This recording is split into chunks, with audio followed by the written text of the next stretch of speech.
The marble floor of the grand ballroom reflected the gold chandeliers so clearly that it seemed as though a still body of water lay beneath the guests' feet, rippling with the lights of a new world, rather than cold stone. The Aurora Grand Hotel had opened its doors for the first time, and the entire city of Chicago seemed to have gathered to watch Victor Sterling turn yet another dream into a symbol of absolute power. Eleanor Vance stood by a side entrance next to a towering white marble column.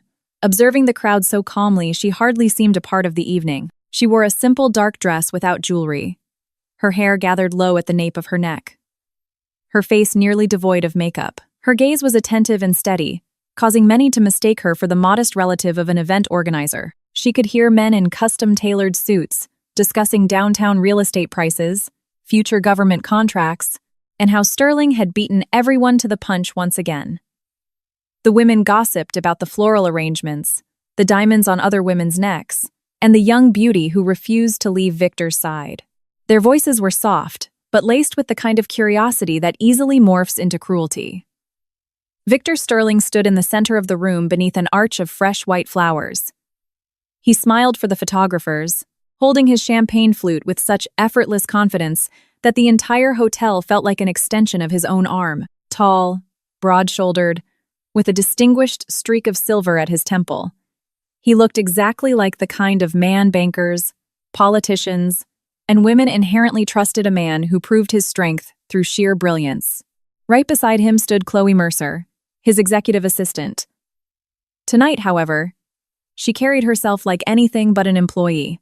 Her scarlet dress was far too bold for a corporate gala, her smile too possessive, and her hand lingered on Victor's sleeve far too often. She drank in every glance from the guests, who were all trying to figure out exactly what she had become to the host of the evening. Eleanor watched them without a trace of jealousy. If Victor had noticed her earlier, that lack of jealousy would have terrified him. Jealousy was simple and convenient. It could be mocked, exposed as a weakness, or twisted into a standard marital dispute. But there was no blind pain in Eleanor. Only the cold, hard focus of an architect who had just spotted a fatal crack in a load-bearing wall. Just hours before the ribbon cutting, she had received the final copy of the financial report, signed on behalf of the board of directors. Buried in the spreadsheets, hidden behind slick corporate jargon, were dollar amounts that simply should not have existed. There were independent contractors she had never approved, massive invoices routed through offshore shell companies, and one massive slush fund created without her authorization. Eleanor had not come to ruin the evening, at least, not immediately. She wanted to hear Victor's explanation before doing what she had been preparing to do for the last few weeks. In any marriage, there is always one final, fragile thread left, even when the mind already knows it must be cut. She came not as a deceived wife, but as someone offering him one last chance to tell the truth. A waiter with a silver tray approached her, but she gave a barely perceptible shake of her head. The young man hurried away, as if spooked by her unnatural stillness. Eleanor was used to this. People sensed a quiet power in her, but rarely understood its nature. She did not raise her voice, did not demand attention, and did not fill up a room with noise, which was exactly why she was so often underestimated. At the far end of the ballroom, journalists were adjusting their cameras for the keynote speech. On the massive screen behind the stage, high-definition images cycled slowly. Luxury suites, the rooftop restaurant, the spa, the conference halls, and the hotel's sleek glass facade. Every frame projected the same narrative. Victor Sterling built an empire. Victor Sterling conquered the recession. Victor Sterling created the future. None of them knew that 7 years ago, it was Eleanor who had plugged the massive hole in the Sterling Group's debt. Nobody knew that the hotel chain they were currently admiring had survived solely because of her strategy, her political connections, her family's money, and her ability to see 10 moves ahead. Even the Sterling name rested entirely on a foundation she had poured. She had allowed the corporate world to forget this. That same year, her father had died after a long illness, and Eleanor had grown utterly exhausted by boardrooms, legal threats, and people who only smiled right before they stabbed you in the back. Back then, Victor had seemed different to her. Hungry for success, yes, but alive, grateful, and capable of loving the person standing next to him, not just the thrill of the win. The memory evaporated when Chloe laughed, a little too loudly. The sound easily pierced through the jazz music, the clinking glasses, and the low hum of conversation. Eleanor looked up and saw Chloe lean in to whisper something in Victor's ear. He smiled that lazy, familiar smile he had once used to calm Eleanor down after brutal contract negotiations. Paul Miller, the company's former head of security, materialized beside her almost soundlessly. He was gray-haired, lean, with the rigid posture of a military veteran who had long ago stopped believing in words. He didn't look directly at her, but his voice was low and precise. "Mrs. Vance, the North Corridor is completely blocked by Chloe's private security. Nobody is being allowed into the server room." Eleanor's expression did not change. "That means they are already getting nervous." Paul gave a short nod. "They are nervous, but they still think you came alone. Chloe ordered the guards to report your every move, and Mr. Sterling asked them to prep a room for a private conversation after his speech. Most likely, there are papers waiting for you there." Eleanor looked at Victor, who was now accepting handshakes from the deputy mayor. Papers always appear exactly where people are too afraid to have a real conversation. Paul gave a faint smirk, though there was no humor in his eyes. He had served the company for 15 years and had seen plenty of dirty deals, but he took Victor's betrayal almost personally, like an insult to the natural order of things. "Do not intervene tonight until I give the word," Eleanor said softly. "If they try to remove me by force, you do not start a brawl in the ballroom. You only document exactly who gives the order." Paul did not answer right away. Every instinct told him to protect her immediately, to shield her from all this glittering poison. But he knew Eleanor forbade reckless moves, not out of weakness. She knew how to make her enemies expose themselves. That was her most dangerous trait. Many powerful players pushed, broke things, and bulldozed their way through. Eleanor simply waited until her opponent's own arrogance marched them right off the edge of a cliff. Victor finally spotted her. His trademark smile froze for a fraction of a second. The champagne flute trembled slightly in his grip, but he quickly forced his expression back to normal. He muttered something to Chloe, whose head snapped around. Their eyes met across the massive ballroom, through the sea of lights, music, and corporate expectations. Chloe was the first to smile, and there was neither politeness nor shame in it. Eleanor began walking toward them. Not because she wanted to make a grand entrance, but simply because she was in no rush. The elite crowd parted for her with mild confusion. Some recognized her as Victor's wife. Others were only just realizing that this woman had been standing in the shadows the entire evening. Whispers trailed behind her like a thin ribbon of smoke. Victor took a step forward to meet her, though not a large one. He didn't want the press thinking his wife was more important than the glowing assistant at his side. "Eleanor," he said smoothly, keeping his voice low while maintaining his public smile. "You didn't mention you were coming so early." She stopped a few feet away from him. "I warned you that I would arrive before you made your public statement." Chloe raised her eyebrows, looking at Eleanor the way one looks at a lost tourist who wandered into the wrong VIP lounge. "Tonight really isn't the best time for family drama," Chloe said. "Mr. Sterling's schedule is booked down to the minute. We can discuss your personal anxieties later, in a more appropriate setting." Her voice was quiet, but the guests standing nearby heard every single word. Eleanor shifted her gaze to her. There was zero anger in her eyes, and that absolute calm rattled Chloe far more than any insult could have. "I am not discussing personal anxieties. I am discussing financial documents that were signed in direct violation of the corporate charter. Victor, we need to talk right now. Before you walk onto that stage and give a speech to the press." Victor tensed. His eyes darkened, but the smile remained plastered on his face like a cheap mask. "Eleanor, you're exhausted. These spreadsheets are highly complex, and you likely misunderstood the technical nuances. We will absolutely go over everything tomorrow. Today is a celebration, and I am asking you not to turn it into a scene." The word "asking" sounded soft, but Eleanor heard the absolute command in it.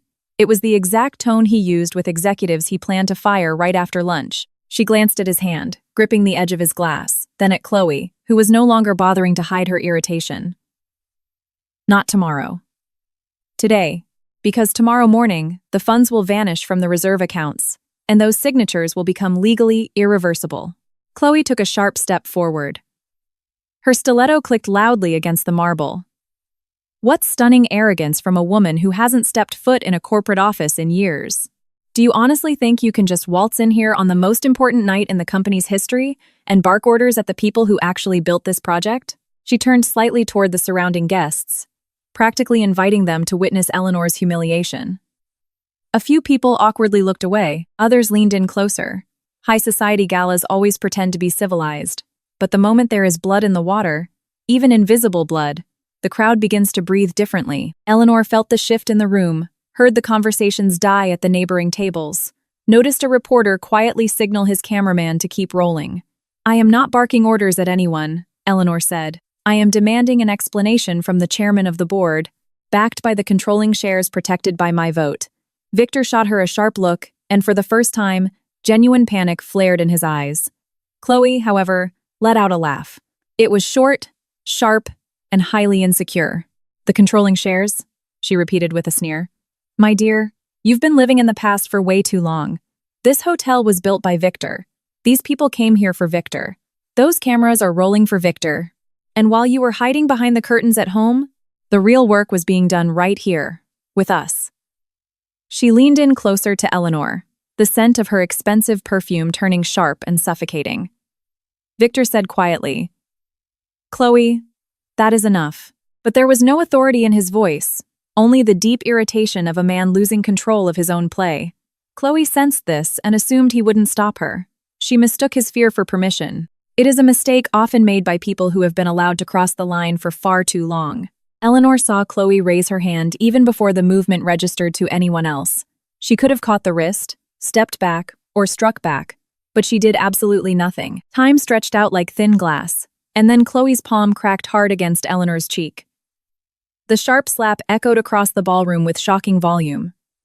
The music seemed to instantly fall into a void. The conductor by the stage lowered his baton. A violin choked off its note. Several women gasped. Someone dropped a silver fork. A photographer pressed his shutter purely on reflex, the bright flash illuminating Eleanor's face precisely as a red mark began to bloom on her skin. In a room that had been celebrating pure power only a minute ago, the collective sound of people holding their breath suddenly became the loudest noise in the building. Chloe stood there, hands still raised, not fully comprehending what she had just done. Her eyes were wide, her chest heaving, her lips trembling with a toxic mix of rage and adrenaline.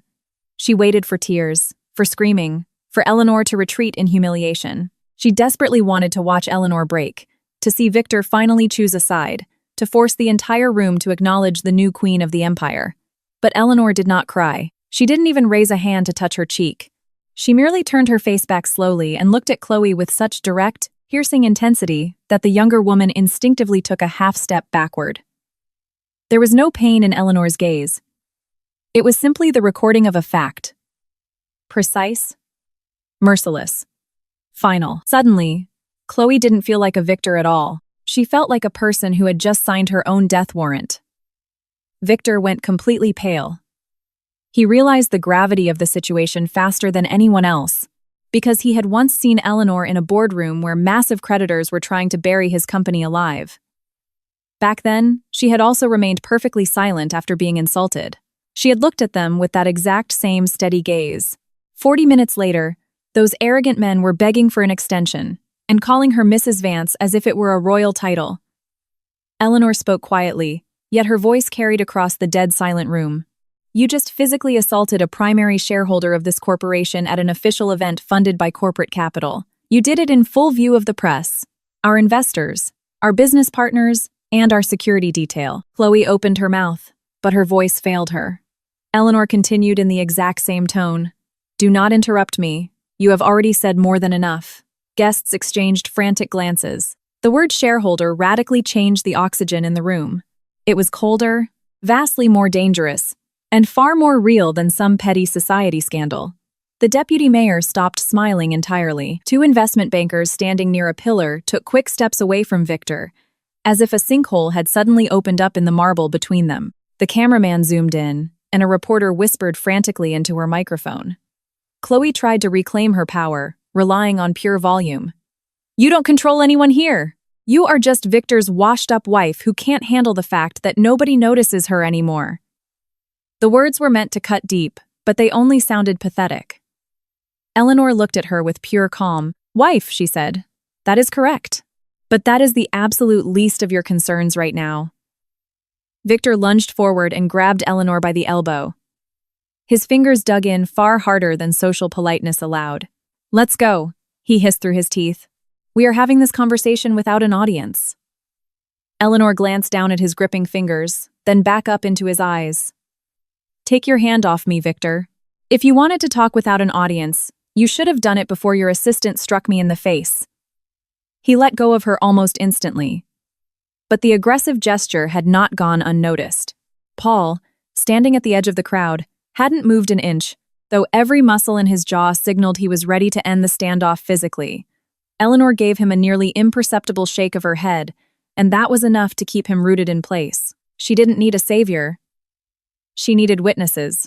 Chloe, desperately trying to summon her previous arrogance, raised her voice. "Security! Escort her out of the building. She is disrupting the gala." Two men in dark suits near the entrance looked at each other, hesitating. They knew Chloe. They had been taking her orders all night. But the dynamic had violently shifted. The woman standing before them was talking about corporate governance, and the television cameras were pointing right at them. Eleanor turned to the guards. "State your full names and job titles for the record before you execute an illegal order." Both men froze. Someone in the crowd let out a low whistle. Chloe spun around to face them. "Are you deaf? I said get her out of here." One of the guards stared at the floor. The other took a distinct step backward. Just like that, Chloe's illusion of absolute power visibly shattered.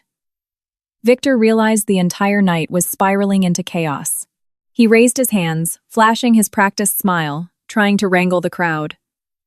"Ladies and gentlemen, I apologize for this unfortunate misunderstanding. Family emotions sometimes appear far more dramatic than they actually are. We are going to take a brief intermission, and then we will proceed with the ribbon-cutting ceremony." He spoke with polished confidence, but the underlying tension in his vocal cords betrayed him. Eleanor refused to let him pull the curtain shut with a PR spin. These are not family emotions. This is an active attempt to conceal massive financial fraud within the Aurora Grand project. If you walk onto that stage right now and announce the projections I saw in the quarterly report, you will not only be lying to these guests, you will be committing federal fraud against our investors, regulators, employees, and shareholders. The silence grew incredibly heavy. People were no longer whispering casually. They were hanging on to every syllable. To some, this was just juicy gossip. To others, it was a multi-million-dollar catastrophe. For everyone, it was a rare, raw moment where the glittering illusion of extreme wealth had burst right before their eyes. Chloe stared at Victor, waiting for him to finally crush Eleanor, but his silence stretched on far too long. He leaned in close to Eleanor. "You have no idea what you're doing." It was no longer a request. It was a threat. Eleanor replied just as quietly. "I understand it far better than you do. You wanted me to sign over my voting rights tomorrow morning. You prepped the legal paperwork, your people, a windowless room with no cameras, and a convenient little narrative about your wife having a nervous breakdown. That narrative ends right now." A flash of pure hatred crossed Victor's face.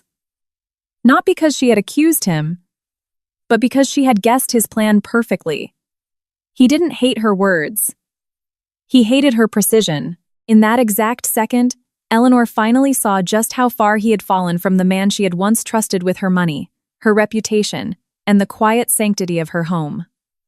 Chloe knew nothing of that quiet history. She only saw the immediate threat to her status, her designer gifts, her dominance over the executive suite, and her fantasies of taking his last name.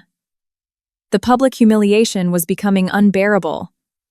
She took another step toward Eleanor. But this time, Paul Miller was suddenly there. He moved faster than anyone expected. He didn't touch Chloe. He simply placed his body directly between her and Eleanor. His voice was dead level. "Take one more step, and I will be legally obligated to document an attempted secondary assault." Chloe's face flushed deep crimson. "Who the hell are you to threaten me?" Paul answered smoothly. "The man who knows exactly where every security camera is positioned, where the server backups are stored, and exactly who gave the security team their standing orders tonight." Those words hit Chloe far harder than her slap had hit Eleanor. She suddenly remembered the service corridors, the freight elevators, the specific text she had sent, the envelope of cash handed to the shift manager. She had no idea exactly how much this stoic, gray-haired man had seen, but for the first time all evening, her absolute certainty cracked. Victor saw it happen, and his jaw tightened. Eleanor looked up at the massive screen behind the stage. The glossy rendering of the Aurora Grand still glowed brightly. Flawless, glass, gold. She remembered the muddy construction site, where laborers had worked through freezing rain to meet the deadlines. She remembered the desperate emails from suppliers begging for their delayed invoices to be paid. She remembered the bright young accountants Chloe had fired for refusing to look the other way.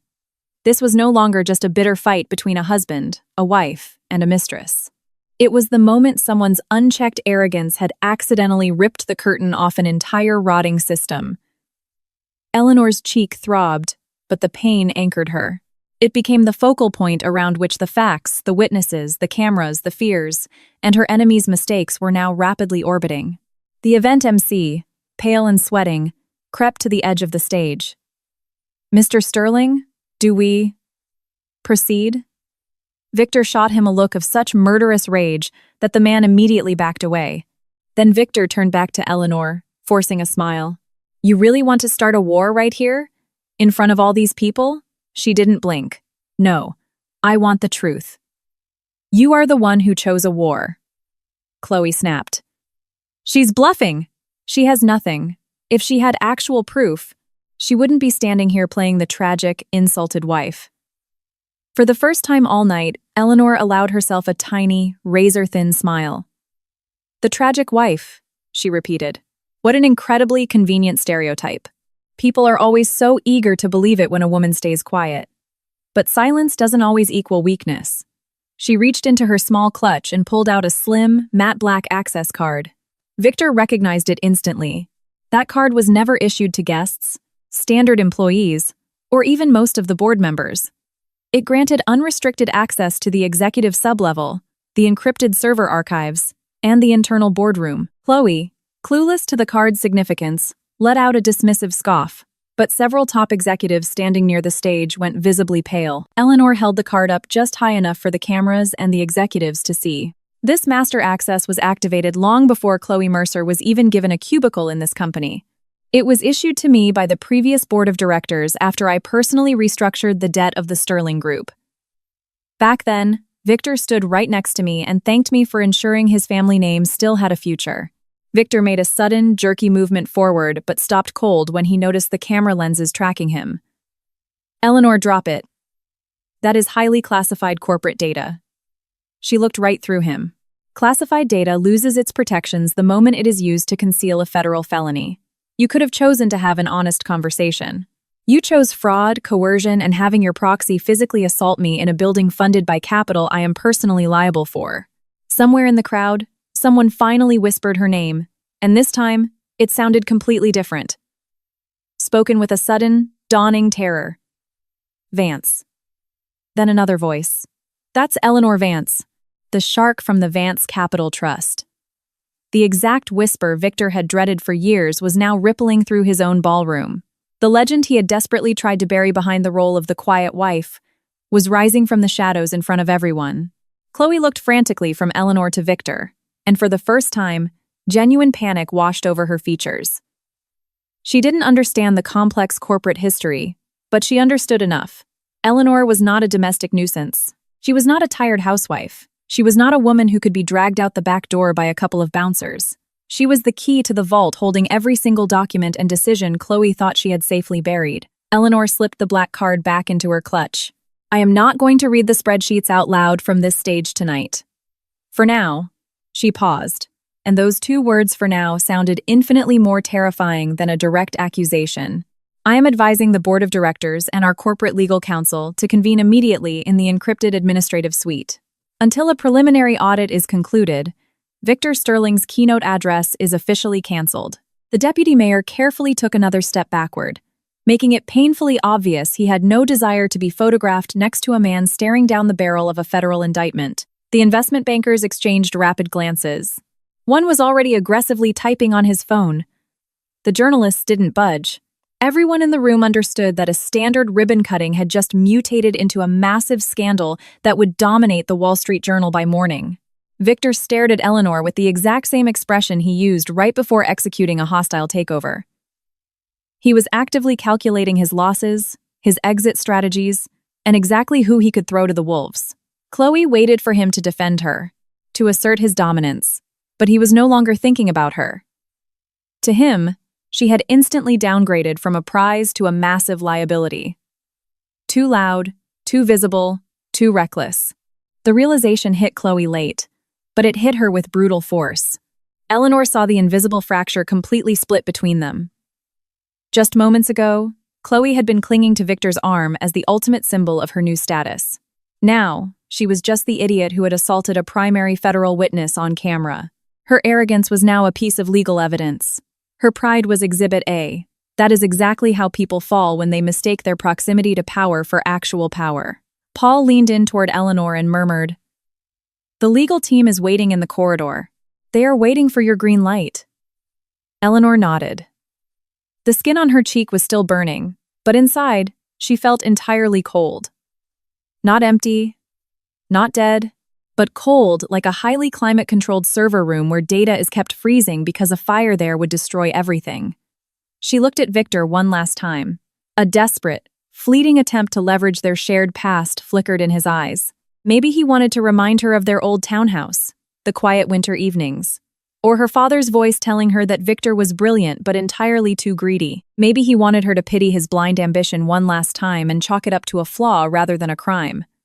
But the past refused to save him.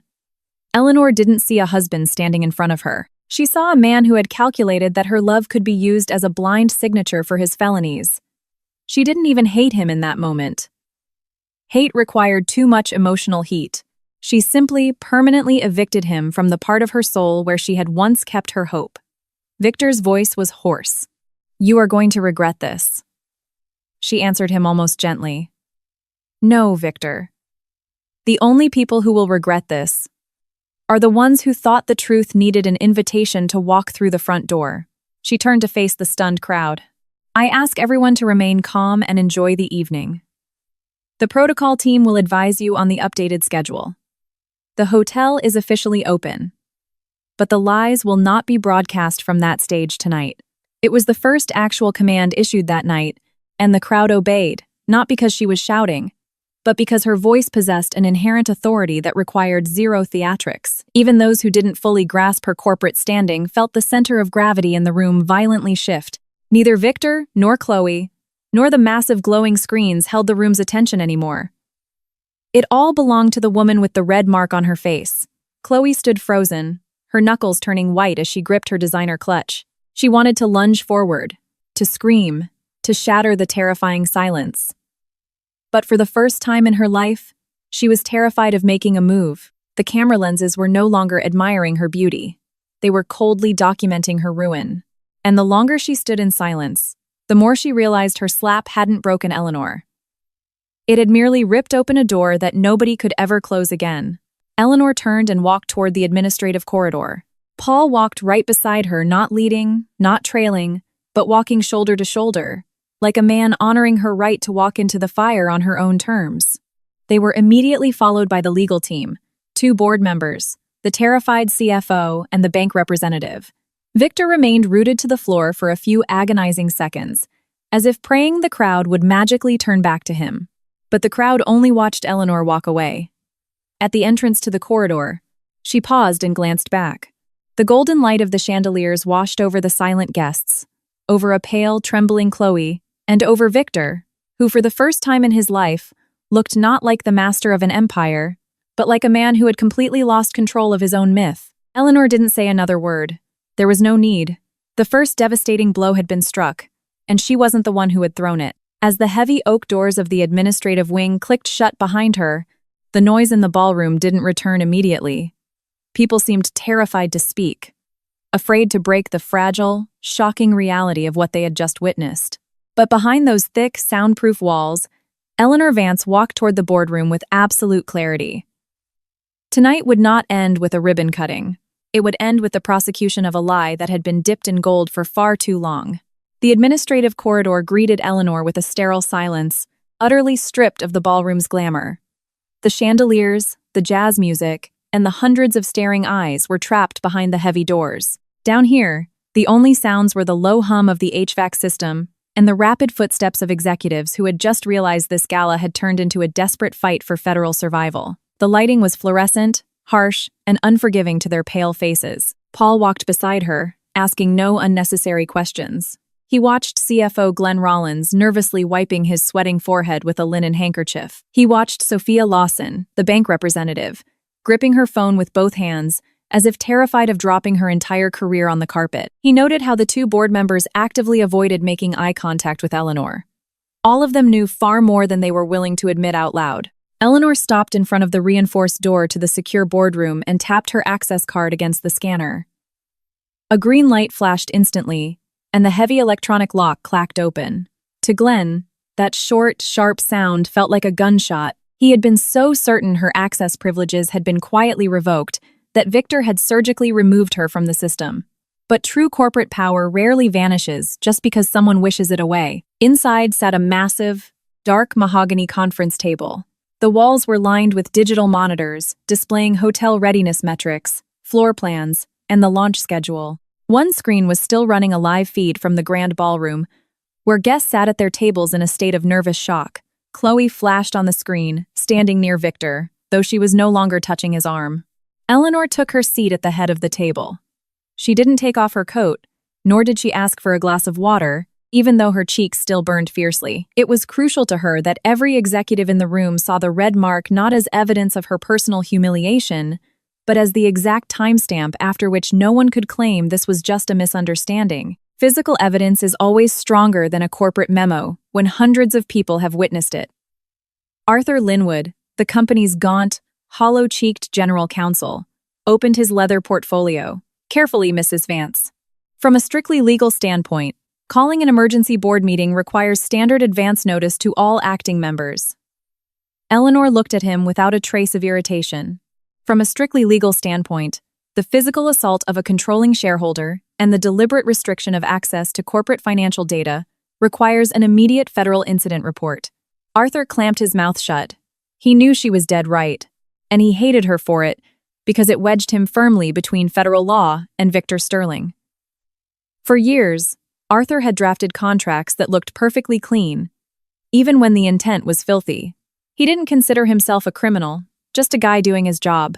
But tonight, his standard legal armor was fracturing.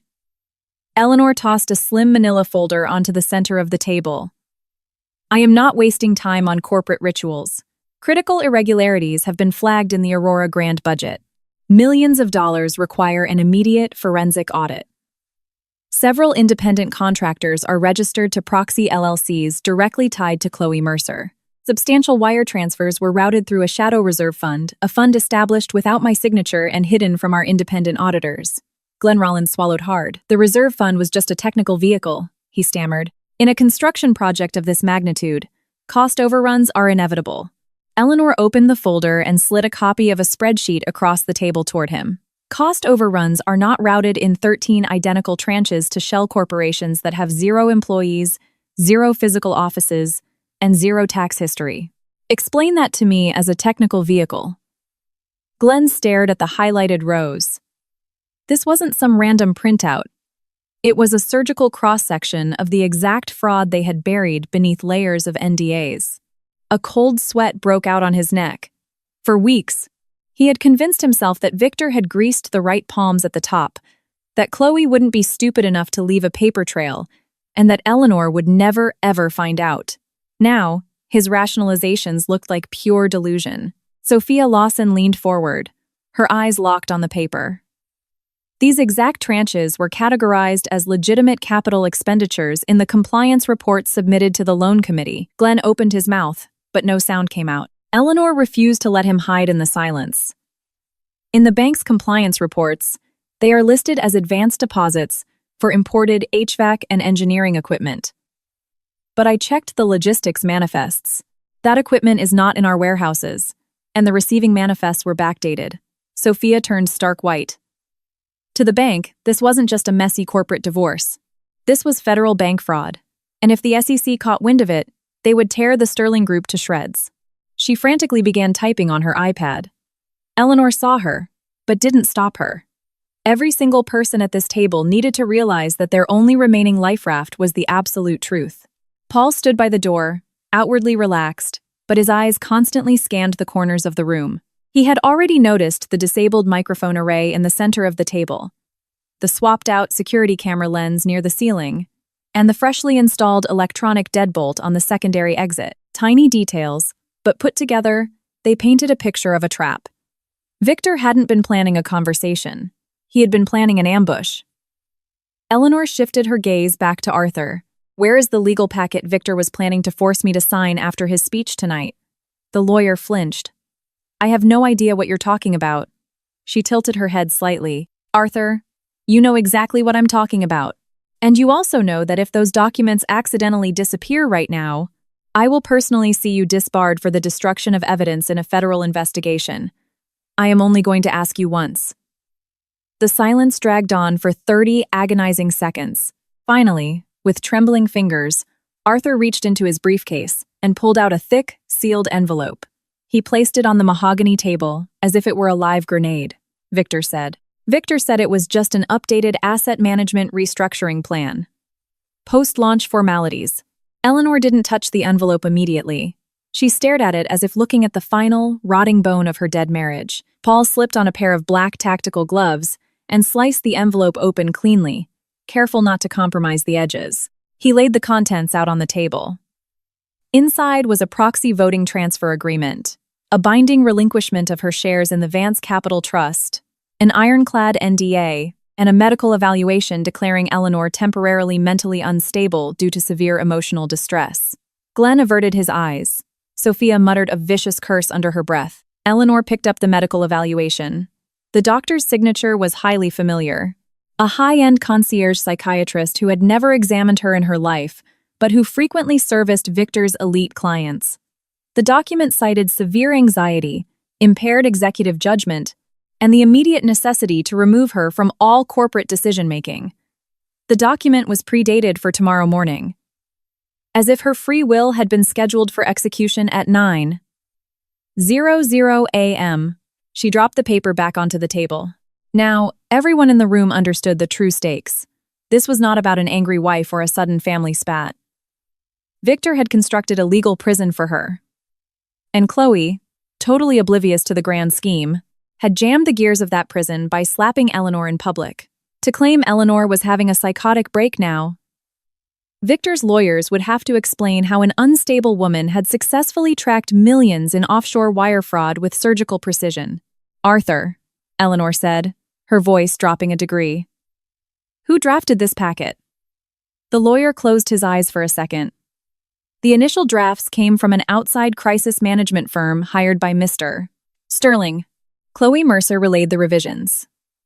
I merely formatted the legal jargon to align with our internal bylaws. Eleanor stared at him. Merely, she repeated. That word is used far too often by cowards trying to wash their hands of their own dirty work. Glenn suddenly blurted out, I didn't know about the medical evaluation. His voice cracked, and he instantly regretted his own panic. I swear. I saw the offshore funds and the wire transfers, but Victor told me it was a temporary tax optimization strategy. He said it would all be reconciled the day after the grand opening. Victor swore to me you had already signed off on the new structure, that you just didn't want the public exposure. Eleanor listened without a shred of pity, but with intense focus. Fear acts like a truth serum. Glenn was desperately trying to save himself by throwing everyone else overboard. Who specifically told you I had signed off? Glenn hesitated, chewing his lip. Paul took one slow step toward the table, and that was all it took. Chloe! Glenn stammered. Chloe said you were totally out of the loop and that Victor had full power of attorney over the family trust. On the live feed monitor from the ballroom, Victor finally sat down at a table next to Chloe. He leaned in, speaking to her aggressively. No longer bothering to hide his rage, Chloe was answering back, desperately trying to maintain her haughty posture, but her hand gestures were frantic and erratic. Eleanor watched the screen, not as a betrayed wife, but as a grandmaster studying a trapped opponent. She knew Victor's playbook better than anyone in the building. He wouldn't launch a frontal assault immediately. First, he would try to isolate her. Then, he would try to compromise her witnesses. Finally, he would deploy his classic psychological warfare, gaslighting her about the past, talking about their marriage, accusing her of destroying his life's work. When that failed, the real threats would start. And when the threats failed, he would order the servers wiped clean. She turned to Paul. "The server room," he replied in short, clipped tones. "Currently secured by shift manager Roman Carter's guys. Carter takes his orders directly from Chloe tonight. Irene's physical access is blocked, but she is stationed at her terminal outside the glass." Eleanor nodded. "Text Irene. Tell her to initiate a mirror image backup via the dark fiber channel, not the primary archive route." If Victor is thinking clearly, the primary archive has already been rigged as a honeypot. Paul allowed himself a ghost of a smile. She already did. For the first time all night, Eleanor felt a microscopic wave of relief. Irene Bell was incredibly young, far too young to be fighting billionaires like Victor Sterling, but she possessed the rare, obsessive genius of a true forensic auditor. Irene didn't believe slick corporate narratives. She only believed the math. She was the one who had originally flagged the first 3 phantom invoices. At that exact moment, the boardroom door violently swung open. Victor stormed into the room without knocking.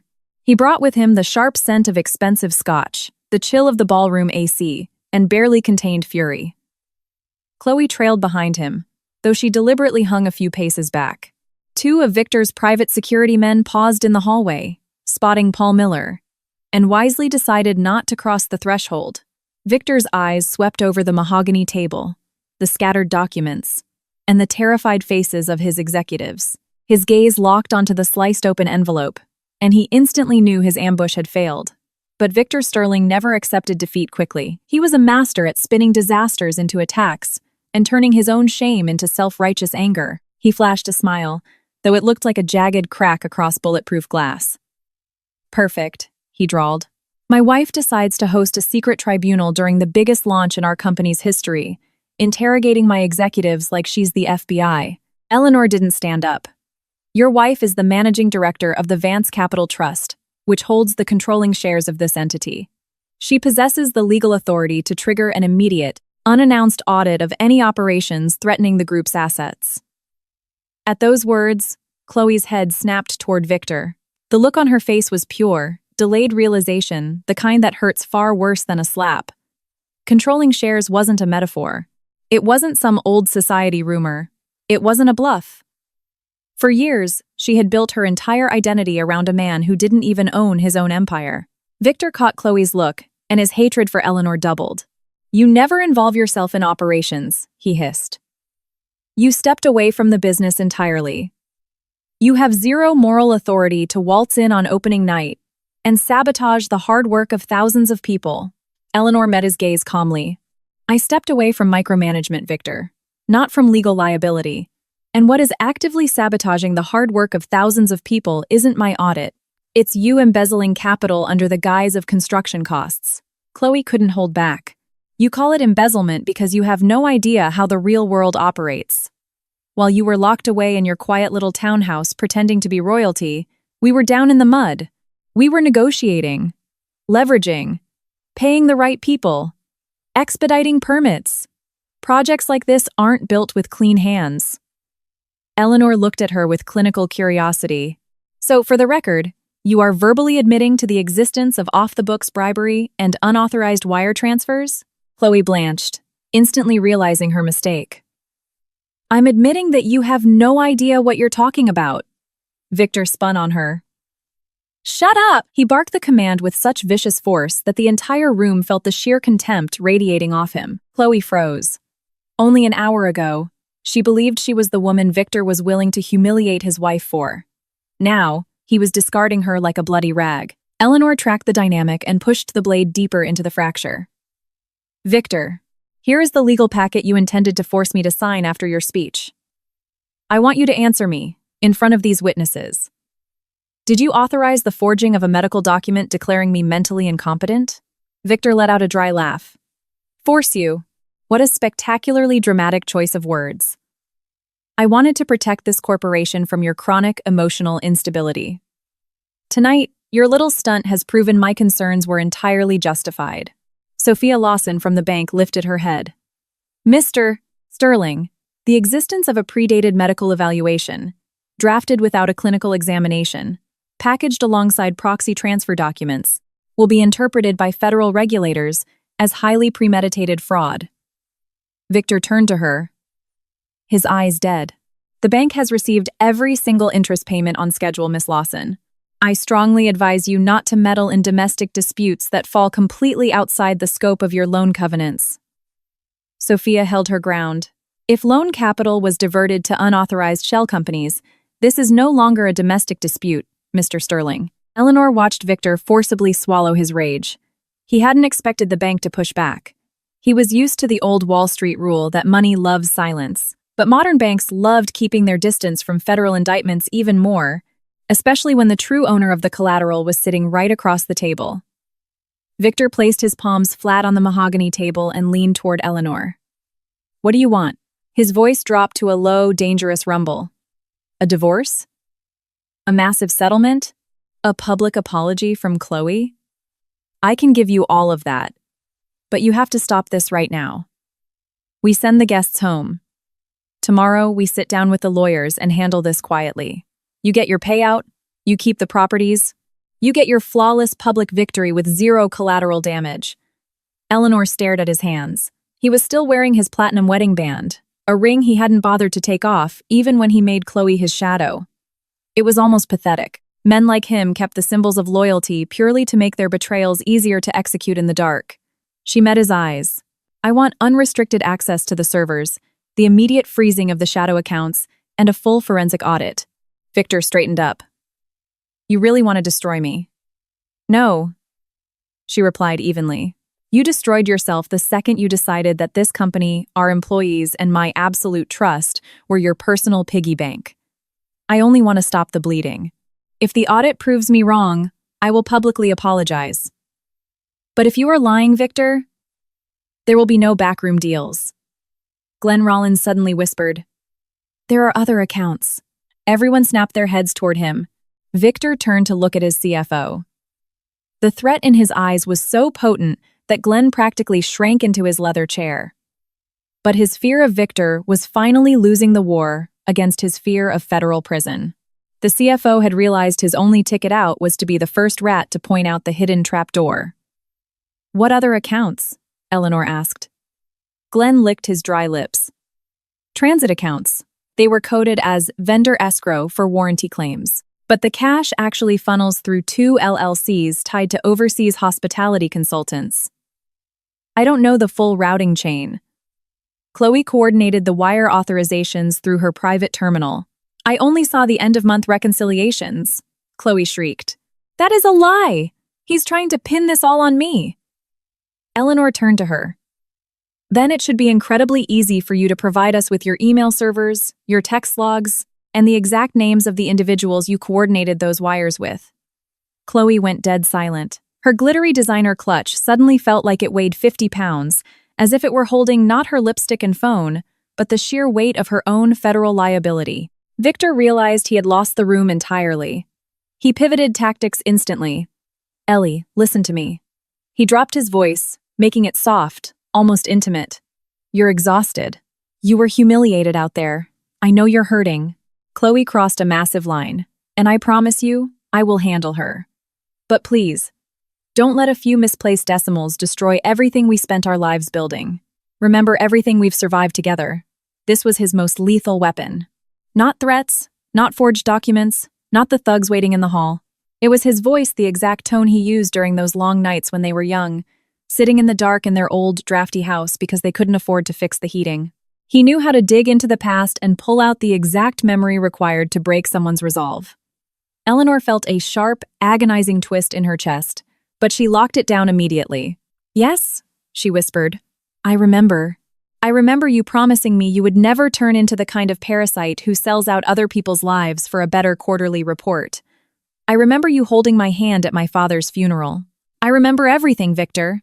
He took a tiny step closer, sensing blood. Then stop this. She slowly shook her head. Because I remember all of that. I will not stop. If you were a stranger, this would actually be easier. But you are the man I loved, and I know for a fact you understand the difference between a business mistake and a calculated felony." The silence grew suffocating. Chloe watched the exchange with a sickening blend of jealousy and terror. She knew nothing of this side of their history, and she hated Eleanor simply because it existed. Chloe had desperately wanted to believe Eleanor was a ghost, a frigid, irrelevant obstacle. But now it was brutally obvious that Victor hadn't just betrayed a weak woman, he had betrayed the very bedrock of his own life. Paul's phone gave a short, muted buzz. He glanced at the screen and stepped closer to Eleanor. Irene just texted. The dark fiber backup initiated successfully, but her access to the primary video archive was just killed. Someone on the inside is manually rewriting the encryption keys. Victor turned his back entirely too fast, staring out the window into the night. Eleanor caught the tell. "Who is physically inside the server room right now?" Paul answered immediately. Shift manager Roman Carter and two of Chloe's private security contractors. Chloe snapped defensively. "My men are securing the perimeter!" Eleanor finally stood up. The air in the boardroom seemed to drop 10 degrees. "Then we will all walk down there together and verify that your security isn't actively shredding federal evidence." Victor blocked her path. "You are not going anywhere." She stopped inches from his chest. "You do not possess the legal or physical authority to detain me." He leaned down, his voice dropping to a vicious whisper meant only for her. "Do not force my hand, Ellie. If you walk out that door, there is no coming back from what happens next." Eleanor stared right into his eyes. "There was no coming back the second you forged a psychiatric diagnosis to steal my life. Move out of my way." He didn't budge. For 5 agonizing seconds, the entire history of their marriage was compressed into the 12 inches separating them. Paul subtly shifted his weight, ready to strike. But Eleanor raised a single finger, ordering him to hold. She was not going to let Victor drag this into a chaotic physical brawl where the truth could be drowned out by shouting. Instead, she turned her head toward Sophia and Arthur. "Let the record reflect that the chairman of the board is physically preventing the controlling shareholder from accessing the server mainframe during an active, unauthorized alteration of encryption keys." Arthur went pale and frantically scribbled in his legal pad. Victor heard the scratching of the expensive pen and realized that his every muscle twitch was being logged for a federal grand jury. He slowly, bitterly, stepped aside. It was just one step, but to every executive in that room, it sounded louder than a signed confession. Eleanor walked past him without her dress, even brushing his suit. The hallway outside was no longer empty. Chloe's 2 security guards were hovering near the elevator, trying to look imposing, but their rigid shoulders betrayed their anxiety. Paul stepped out first. He addressed them by their first names they didn't expect him to know, and calmly asked them to confirm exactly who ordered them to lock down the technical sublevel. Both men stared at the carpet in silence, and that silence was a perfectly acceptable answer. Eleanor strode toward the service elevator. Her heels clicked against the floor with rhythmic, unhurried precision. Trailing behind her were Paul, Sophia, Arthur clutching his legal pad, Glenn looking like a man marching to the gallows, and finally, Victor and Chloe. It was a bizarre, almost funereal procession. Instead of robes and gavels, there were the pristine white corridors of a billion-dollar luxury hotel. As they waited for the elevator, Chloe reached out and desperately grabbed Victor's wrist. "We have to stop her," she hissed. "If she gets down to those servers, everything falls apart." Victor glared at her with radioactive fury. "Everything fell apart the second you slapped her in front of 50 television cameras." Chloe yanked her hand back as if she had touched a live wire. Only in that exact moment did she truly comprehend that in Victor's universe, love would always be instantly sacrificed to prevent a drop in stock price. The service elevator descended without the soothing lobby jazz. The digital floor indicator ticked down, each beep sounding like a countdown to detonation. Eleanor stared blankly at the steel doors. She wasn't thinking about Chloe, or even Victor. She was calculating the chain of evidence. The tranches. The shadow fund. The ghost contractors. The forged psychiatric eval. The locked servers. It wasn't chaos. It was a highly structured conspiracy. It was simply collapsing ahead of schedule. Level -1 smelled of ozone, concrete dust, and overheated copper wiring. Down here, the lavish illusion of the Aurora Grande completely evaporated. There was no Italian marble, only poured concrete. No floral arrangements, just color-coded PVC pipes. No jazz, just the relentless, bass-heavy hum of the mainframes. This was where the actual pulse of the building was hidden from the wealthy guests, much like the true nature of the Sterling Group had been hidden behind Victor's flawless smiles. Standing guard outside the reinforced glass of the server room was Roman Carter, the head of Shift Security. He was a thick-necked ex-cop with the dead eyes of a man who got paid extremely well to never ask questions. Seeing Paul Miller step off the elevator, Roman's stance widened defensively. Access is restricted. Orders from the top. Paul didn't miss a beat. Which top? Exactly, Roman. Roman flicked his eyes toward Chloe, and that split-second glance was all the confirmation anyone needed. Eleanor walked straight toward the keypad. Roman stepped sideways, physically blocking the scanner with his chest. Ma'am, I have direct orders. She looked at him with icy calm. Then right now, Mr. Carter, you need to decide whose name is going to sit next to yours on the federal indictment. The person who gave you an illegal order, or your own, for actively aiding in the destruction of corporate data during an audit. Roman hesitated. He wasn't a choir boy, but he wasn't a zealot ready to die for Victor, either. Chloe's cash had been great when it was just about keeping journalists out of the VIP lounge. But now he was staring down a woman the entire C-suite was visibly terrified of, flanked by high-powered corporate lawyers, a senior bank rep, and Paul Miller, a guy Roman knew could drop him in 3 seconds flat. Roman took a slow half-step away from the door. Chloe lost it. You coward! I told you nobody gets in. Roman's face flushed, but he didn't move back to block the door. Paul swiped his master override card. The heavy magnetic lock disengaged with a loud thunk.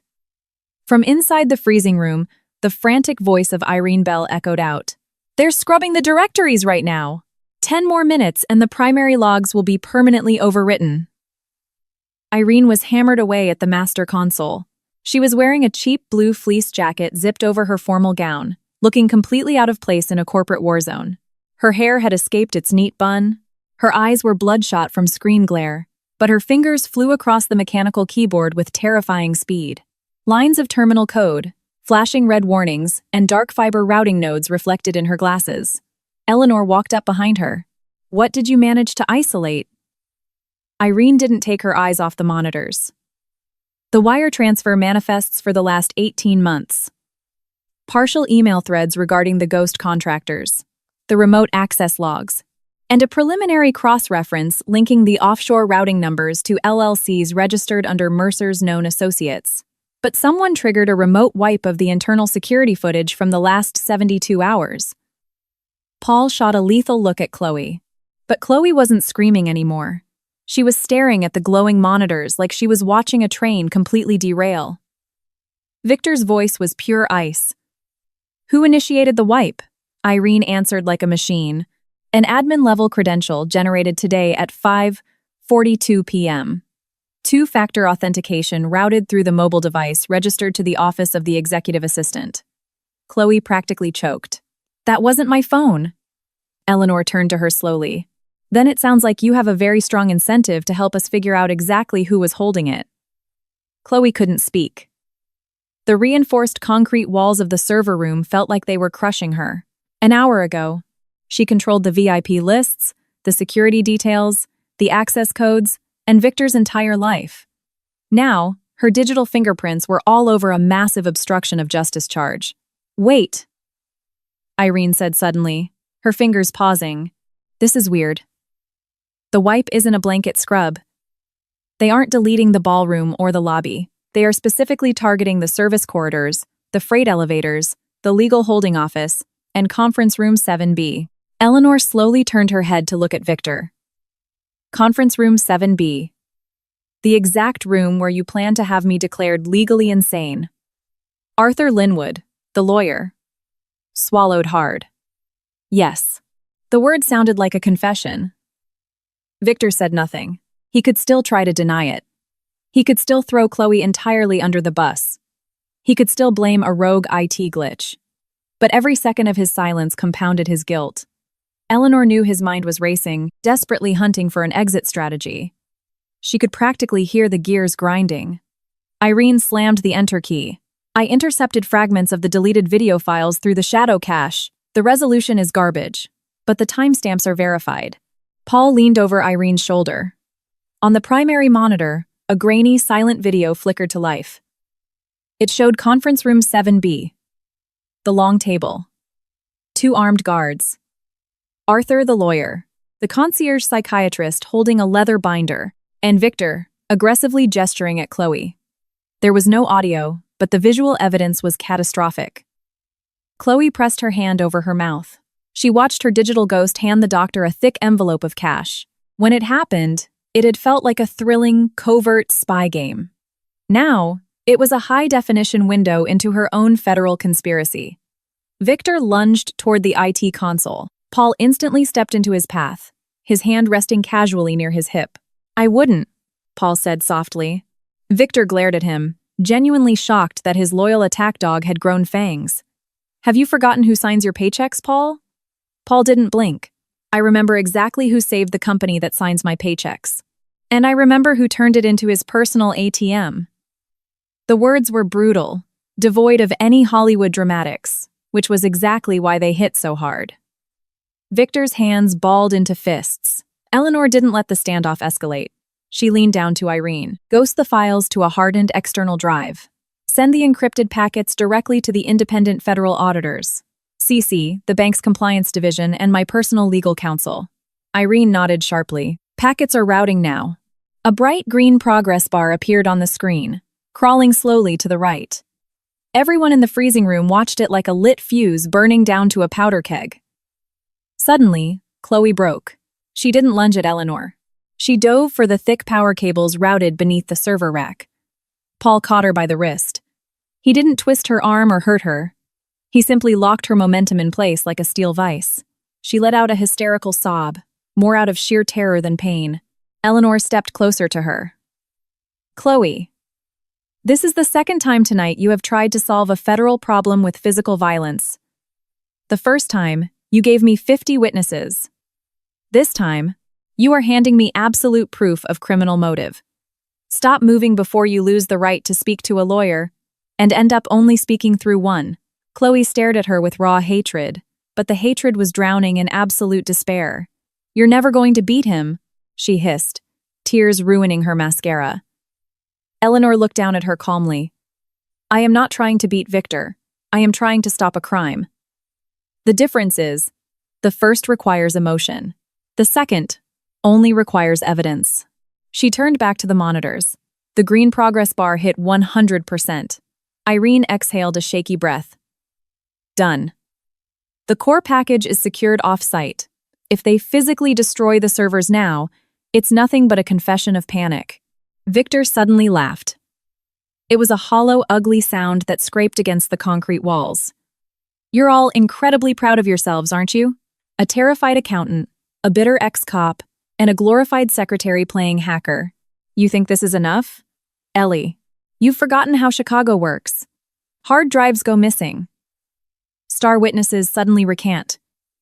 Federal probes get quietly defunded. Sophia Lawson spoke up before Eleanor could. Bank audits do not get defunded, Mr. Sterling, not when the data is already sitting on the SEC's servers. Victor shot her a dead-eyed stare. You are going to deeply regret your sudden burst of bravery, Miss Lawson. Sophia was pale, but she held his gaze. Maybe.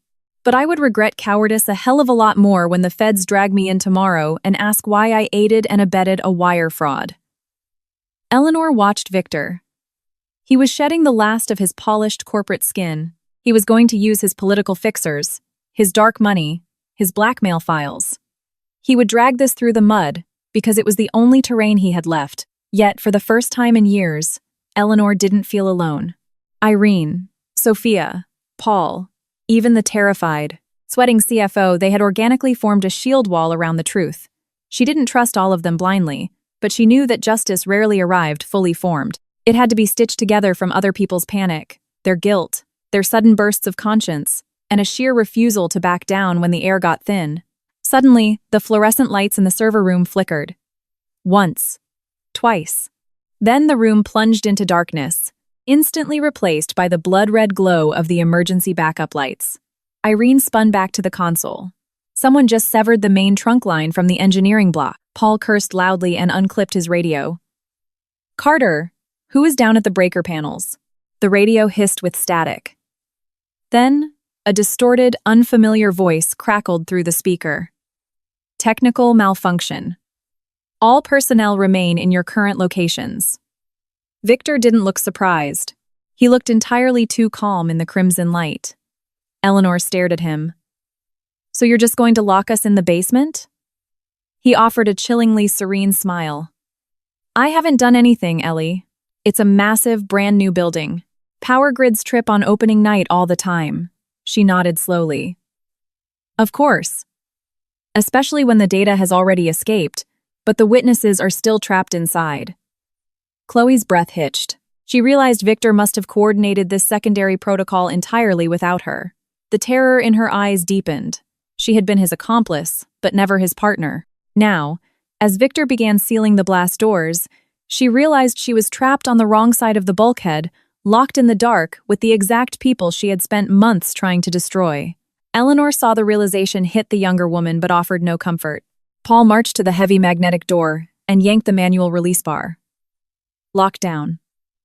Electronic deadbolt override. He turned to Eleanor. "We have to route through the sub-basement utility tunnels if the lockdown isn't total." Irene rapidly yanked a tiny silver flash drive from the console and shoved it deep into her bra. "I have the physical master copy. The cloud backup is already away, but if they're physically boxing us in down here, it means Victor is staging something massive upstairs." Eleanor glanced at the live feed monitor. The wide shot of the grand ballroom had been cut. It was replaced by a static, glowing logo of the Aurora Grand. The wealthy guests had been blinded. The press had likely been told to cut their feeds. The stage was being prepped for Victor's grand return. He was going to seize the narrative not with facts, but with sheer, overwhelming speed. He needed to declare victory before the police sirens arrived. She turned to the group. "We are going back to the grand ballroom. Right now." Victor let out a mocking chuckle. "Through titanium doors?" Eleanor looked at Paul. "Through the fire routes. The ones they built to keep the working class alive when the billionaires burned the building down." Paul nodded grimly. The old military focus was back in his eyes. "They'll never let you walk out of here." Chloe panicked, her voice shrill. Eleanor looked at her. The ice was gone from her voice, replaced by something heavier. "They have already committed too many felonies in front of too many cameras. Every order they give now carries 20 years in a federal penitentiary. You can stay here and keep defending Victor, Chloe. Or you can finally start defending yourself with the truth." Chloe looked away. She wasn't entirely ready to flip, but her blind faith was dead and buried. The red lights flickered again. Somewhere deep in the concrete bowels of the hotel, a heavy steel door slammed shut. The Aurora Grand, designed to project limitless luxury, was finally exposing its true skeleton: raw concrete, exposed wiring, deadbolts, and windowless traps. Eleanor stepped toward the emergency exit first. The red welt on her cheek looked like a badge of honor in the emergency lighting. Irene clutched her chest, guarding the flash drive. Behind them, Victor dropped his serene act. "You are not walking out of this building a winner, Eleanor," he hissed into the dark. Eleanor paused with her hand on the heavy push bar, but she didn't look back. "Nobody is walking out of this building a winner, Victor. The only people walking out are the ones who can still look at themselves in the mirror tomorrow morning." She shoved the bar. The heavy door groaned open, spilling them into the suffocating red-lit gloom of the utility tunnels. The real war was no longer about spreadsheets. It was about surviving the people who were willing to kill to keep those spreadsheets buried. The crimson emergency lights carved the executives' faces into harsh, jagged shadows. The narrow utility corridor stretched out endlessly, lined not with curated modern art, but with exposed steam pipes, high-voltage breaker boxes, and peeling evacuation maps. Down here, nobody applauded Victor Sterling. Nobody smiled for the society pages. For the first time all night, the hotel felt honest. Eleanor took the lead, though Paul kept trying to subtly edge in front of her. He knew from experience that in tight, blind corners, threats rarely announce themselves politely. They emerge from unlocked doors, wielded by men who have been paid enough cash to stop thinking. But Eleanor refused to let fear dictate her pace. Right behind her was Irene, clutching the front of her dress as if the tiny flash drive hidden there was a transplanted heart. Sophia Lawson, the banker, stuck close to Arthur Linwood. The corporate lawyer had aged a decade in the last hour. Glenn Rollins stumbled along at the rear, constantly glancing over his shoulder, terrified that his own guilt was physically hunting him in the dark. Victor and Chloe walked near the back, but the invisible tether between them had snapped. Chloe wanted to reach out to him, to demand a lawyer, to remind him of her loyalty, her secrets, the nights she had spent covering his tracks. But Victor stared straight ahead. His silence wasn't a comfort. It was a loaded gun. Paul threw up a fist, halting the group at a junction. To the left, the tunnel led toward the commercial kitchens and the freight elevators. To the right, the basement laundry and the heavy engineering block. On a blueprint, the path to the main ballroom was a straight line. But in reality, any of these fire doors could be magnetically sealed. Paul tilted his head, listening. From down the right corridor came the distinct crackle of a two-way radio, followed by aggressive, muffled voices. "They're actively hunting us," Irene whispered, her eyes wide. "Not all of us," Paul muttered back. "Just the flash drive, and Mrs. Vance." Glenn flinched at the formal title, suddenly remembering that the woman leading them wasn't just a scorned wife, but the apex predator who had once held the bank's leash. People have a funny habit of remembering respect only when their fear of prison outweighs their greed. "We cut through the kitchens," Eleanor commanded quietly. They pushed through the swinging double doors. The stainless steel kitchen was absolute chaos. A corporate war might be raging in the basement, but 1,000 wealthy guests still expected their braised short ribs. Line cooks in white coats shouted orders over roaring gas burners. Waitstaff frantically loaded silver trays. But the tension in the chef's eyes proved that rumors had already bled down from the ballroom. Amidst the overwhelming smell of truffle oil, searing meat, and industrial cleaner, Eleanor saw the invisible side of the empire. These were the people she had a moral obligation to protect. Not the politicians with their diamond cufflinks, but the dishwashers, the prep cooks, the mechanics, the guards, the people who actually made Victor's illusions function. If Victor triggered a massive federal collapse to save himself, these people would lose their health insurance, their rent money, and their stability by morning. As they reached the far exit of the kitchen, a young woman in a sharp gray concierge uniform blocked their path. Her name tag read, Lily Costner. Eleanor instantly recognized the name from a HR grievance file Irene had shown her a week ago. Lily had been accused of stealing an envelope of petty cash meant for a vendor. Chloe had demanded she be fired and stripped of her severance. The girl had taken the abuse in silence, terrified of being blacklisted in the hospitality industry. Now, Lily was staring at Eleanor with massive, terrified eyes. "Are you really Eleanor Vance?" Eleanor stopped. "Yes." Lily's hands tightened convulsively around a hotel iPad. I have something you need to see. But not out here in the open." Chloe pushed her way forward, her old venom returning. "This employee is on administrative suspension for theft. Nothing she says means a damn thing." Lily went pale, but she didn't back down. Eleanor looked dead at Chloe, which is exactly why I am going to listen to her. They pulled Lily behind a partition of towering room service carts. Paul stood guard at the gap. With shaking hands, Lily unlocked the iPad and opened a hidden photo album. "These are copies of the internal courier logs for the cash drops to misplay/.com. Mercer's office," Lily said, her voice trembling. "I took photos of them because I knew I was being set up as the fall guy." On the glowing screen were clear images of internal delivery receipts, timestamps, security sign-offs, and two blurry but undeniable photos of Chloe accepting thick manila envelopes near the private VIP elevator. Irene crowded in next to Eleanor, her eyes scanning the data. "The dates match perfectly. Look at this, the day after this drop. The exact same amount was wired offshore to North Star Logistics." Chloe's face drained of all color. "You stole proprietary corporate data." Lily finally snapped, unleashing months of bottled-up abuse. "I protected myself. You looked me in the eye and told me nobody would ever believe a nobody receptionist over the chairman's right-hand woman." Eleanor heard the raw, desperate exhaustion in the girl's voice. the collective pain of 1,000 ordinary people ground into the dirt by untouchable executives. Victor leaned in close to Chloe. You left a physical paper trail for things you could have handled with a single phone call? Chloe looked at him, completely stunned. I was following your exact orders. His eyes were merciless. I didn't order you to be a spectacular idiot. That final, brutal insult severed whatever sick loyalty remained between them. Chloe opened her mouth to scream, but only a ragged gasp came out. Eleanor took the iPad from Lily's hands. Are you willing to hand this over to the federal authorities on the record?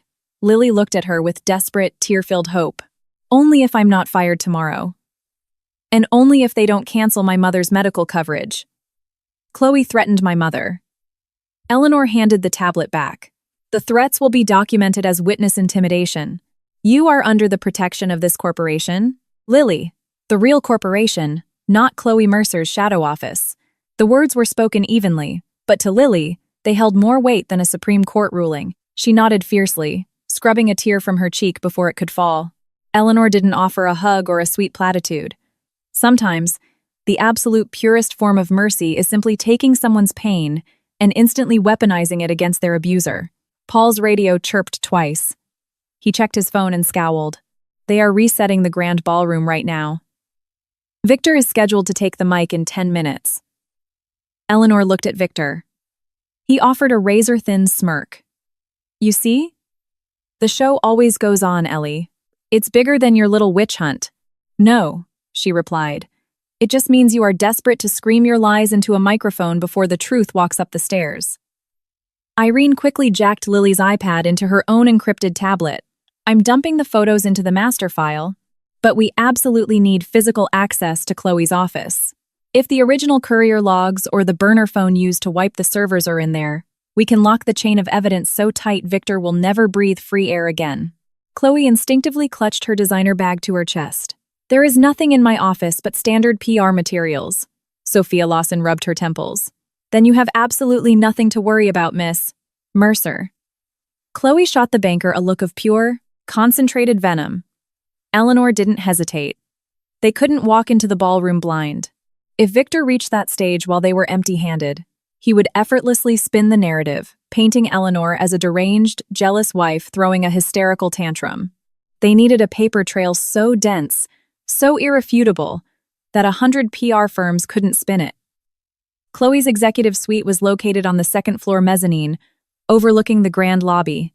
The safest route was the employee stairwell, hidden behind a mirrored decorative wall. Paul took point, leading them through the bowels of the hotel, where the raw concrete slowly began transitioning back into polished mahogany and ambient lighting.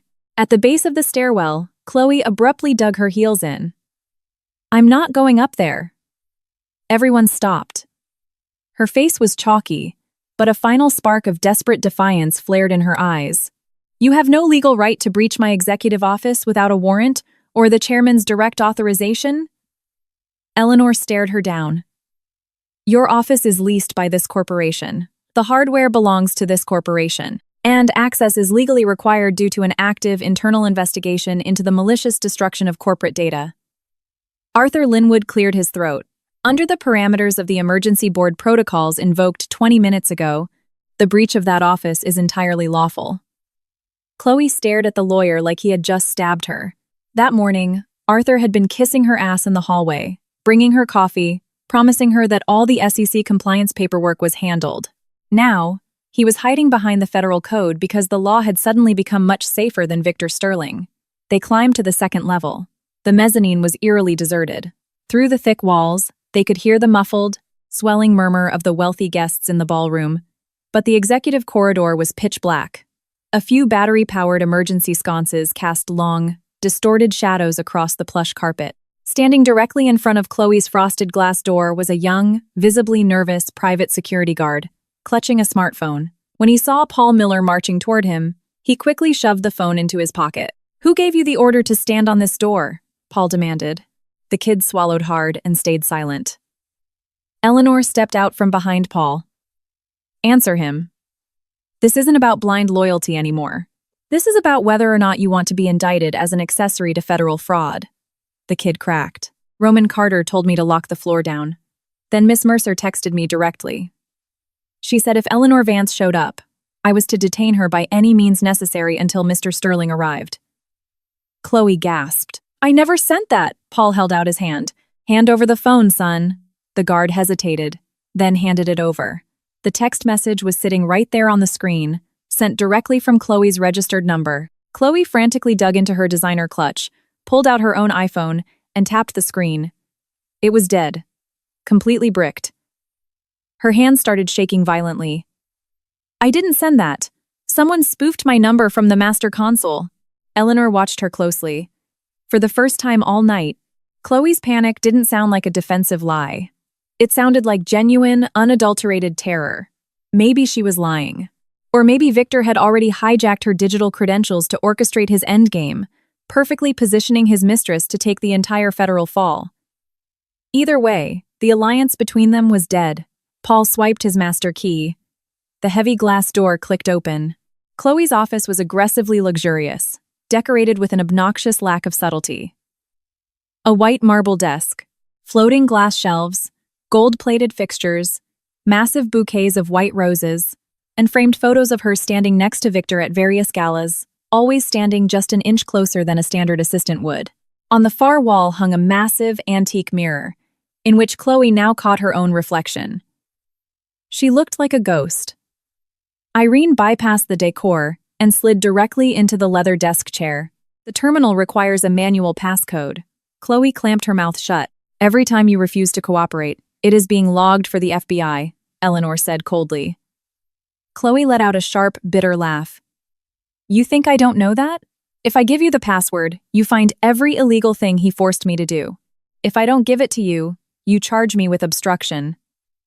I'm dead either way. Victor's voice cut through the room like a scalpel. Stop being dramatic, Chloe. Give them the password. Chloe turned her head to look at him. The betrayal in her eyes was absolute. Now you need my password. But an hour ago, I was just a spectacular idiot. Victor took a threatening step toward her, but Paul instantly wedged his shoulder between them. Chloe finally realized that the man who had promised her the world was now the most dangerous person in the room. Her voice dropped to a defeated whisper. She rattled off a string of characters. Irene punched it in. The dual monitors flared to life. Spreadsheets, calendar invites, secure emails, scanned wire authorizations. Most of it looked like mundane corporate drudgery. But Irene wasn't looking for the obvious.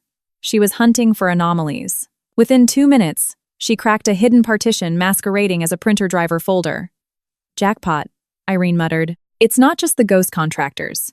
It's a master ledger of people who were issued temporary, untraceable access badges to the secure floors over the last 6 months. Who? Eleanor asked.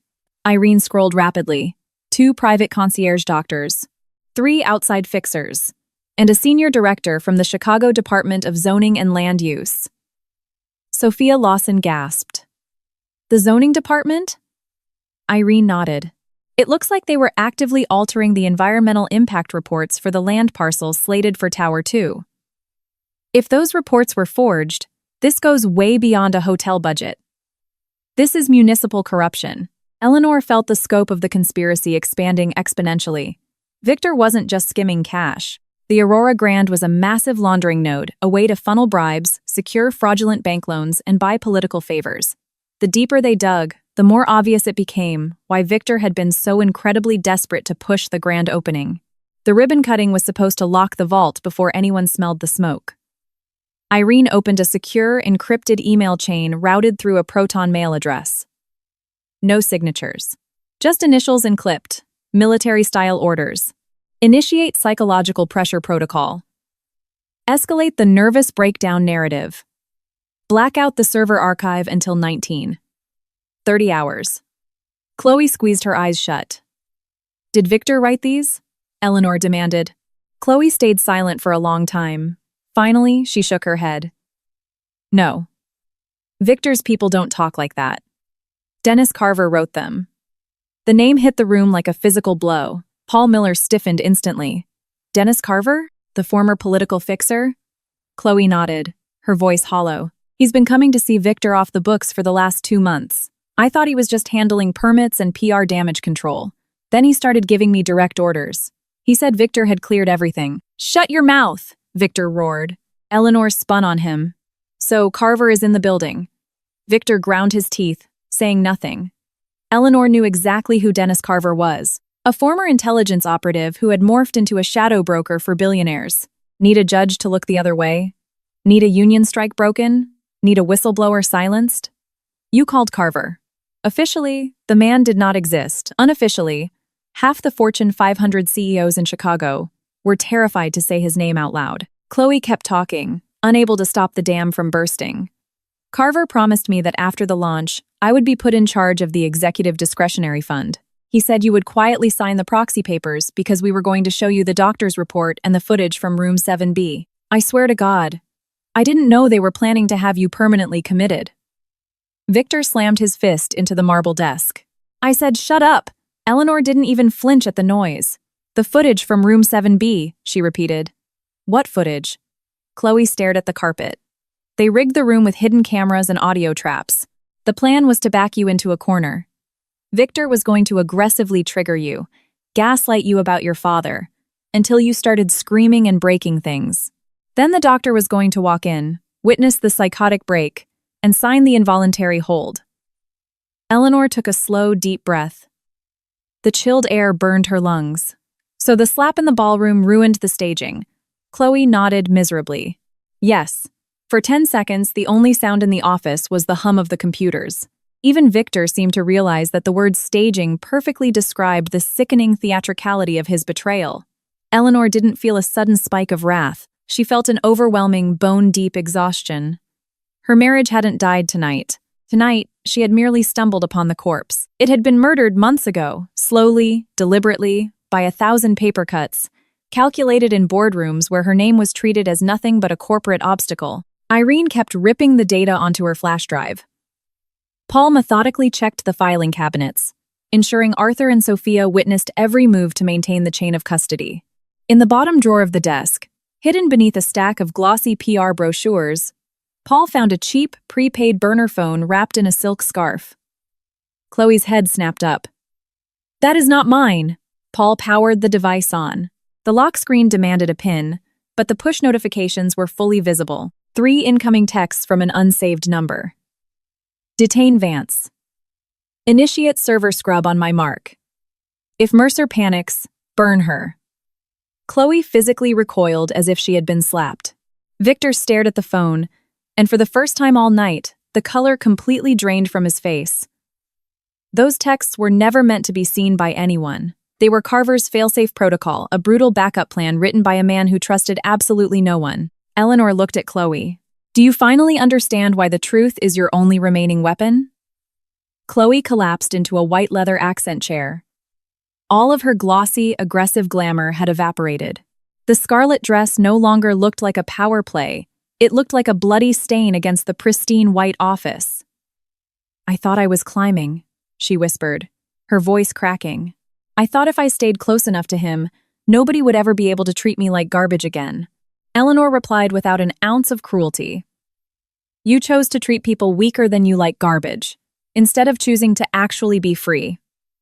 The words gutted Chloe, far worse than an insult. Her mind flashed to Lily, to the crying assistants she had fired, to the security guards she had berated, and to Eleanor, standing perfectly still in the ballroom after taking a hit to the face. Chloe had wanted to be a queen, but she had merely been a blunt instrument wielded by a man who was currently plotting to throw her in a federal incinerator. For the first time in her adult life, her shame completely overpowered her ego. Heavy, rapid footsteps echoed in the dark corridor outside. Paul instantly killed the overhead lights and signaled for everyone to back away from the frosted glass. Shadows slid under the door gap. 2 large men stopped outside. Office is dark. Looks empty, one muttered into a radio. Carver said check the stairwells, a gruff voice replied over the static. And find the IT girl. We need that flash drive. Irene instinctively clutched her jacket tighter. Eleanor looked at Paul. He gave a microscopic nod, quickly calculating the threat matrix. 2 armed fixers versus 1 ex-military security chief in a confined space. It was doable, but it would be bloody. Eleanor put a hand on Paul's arm. Not yet. We don't know how many more are in the lobby. She moved silently to Chloe and whispered, If you want to survive the narrative Victor and Carver are writing for you right now, You need to tell me if there is a secondary exit. Chloe looked up, her eyes adjusting to the dark. Behind the antique mirror, there's a hidden door leading to the small executive boardroom. I had it installed so I could slip into Victor's office without going through the main reception. The silence in the room was deafening. Even in a life-or-death scenario, the detail reeked of her pathetic, desperate vanity. But right now, that vanity was their only lifeline. "Open it," Eleanor ordered. Chloe crawled under the desk, blindly feeling along the edge of a floating shelf until she hit a recessed button. The massive, heavy mirror hissed softly and slid inward on hidden tracks, revealing a pitch-black, narrow passageway. They filed in one by one. Paul brought up the rear, pulling the mirror shut behind them just as the electronic lock on the main door beeped. The hidden passageway smelled of sawdust and fresh drywall. It was incredibly tight. Eleanor could hear Chloe's ragged breathing right behind her neck. The woman who had violently slapped her an hour ago was now following her like a terrified child in the dark. The passage opened into the small executive boardroom, which featured an interior balcony overlooking the grand ballroom. Through the slatted decorative grills, they could see the stage. The guests were back in their seats, though the atmosphere was poisoned with anxiety. The MC was sweating through his tuxedo. The orchestra was playing a frantic, hushed jazz standard, and the massive screens once again projected the glowing Aurora Grand logo. Victor was supposed to be walking out right now, but Victor was currently trapped in a dark room with Eleanor. Instead, a different man walked up to the microphone. He was average height, silver-haired, wearing an immaculate charcoal suit. He had the bland, forgettable face of a mid-level bureaucrat, but the cold, dead eyes of an apex predator. Eleanor recognized Dennis Carver before Paul even whispered his name. Carver took the microphone with the terrifying ease of a man completely accustomed to walking through the back doors of other people's disasters. "Ladies and gentlemen," Carver's voice boomed over the speakers, smooth and lacquered. "We experienced a minor technical failure in the grid, but the celebration continues. Mr. Sterling is currently dealing with an urgent internal family matter. But on his behalf, I thank you for your patience." A few guests offered scattered, bewildered applause, thoroughly confused as to why a stranger was delivering the keynote address. Eleanor stared down at him from the balcony, realizing the true architect of the conspiracy had finally stepped into the light. Victor was just the ego. Chloe was just the distraction. Carver was the superglue holding the bribes, the fake doctors, the corrupted zoning officials, and the erased hard drives together. Dealing with Carver required an entirely different caliber of war. Paul leaned in. "He's going to frame your audit as a hostile, paranoid provocation. He's going to burn your credibility before you even reach a microphone." Eleanor nodded. "Then we need to blow up his narrative before he finishes his opening remarks." Irene whispered from the shadows. "I have the data packet, but I don't have wireless access to the main screens from here. If I can physically jack into the AV media block under the stage, I can override the feed and broadcast the financial logs and the Room 7B video." Paul looked over the railing. "The main AV block is located in the orchestra pit. You have to take the service spiral stairs behind the right curtain to get there." "I know the passcode for the stage doors," Chloe blurted out. Everyone turned to look at her in the dim light. She lifted her chin, though her hands were still shaking. "I'm not doing this for you." Eleanor looked at her. "Do it for yourself, Chloe. Sometimes raw self-preservation is the only honest place left to start." Chloe gave a stiff nod. In the gloom, her face finally lost its arrogant sheen, replaced by the lethal, stripped-down resolve of someone who had absolutely nothing left to lose.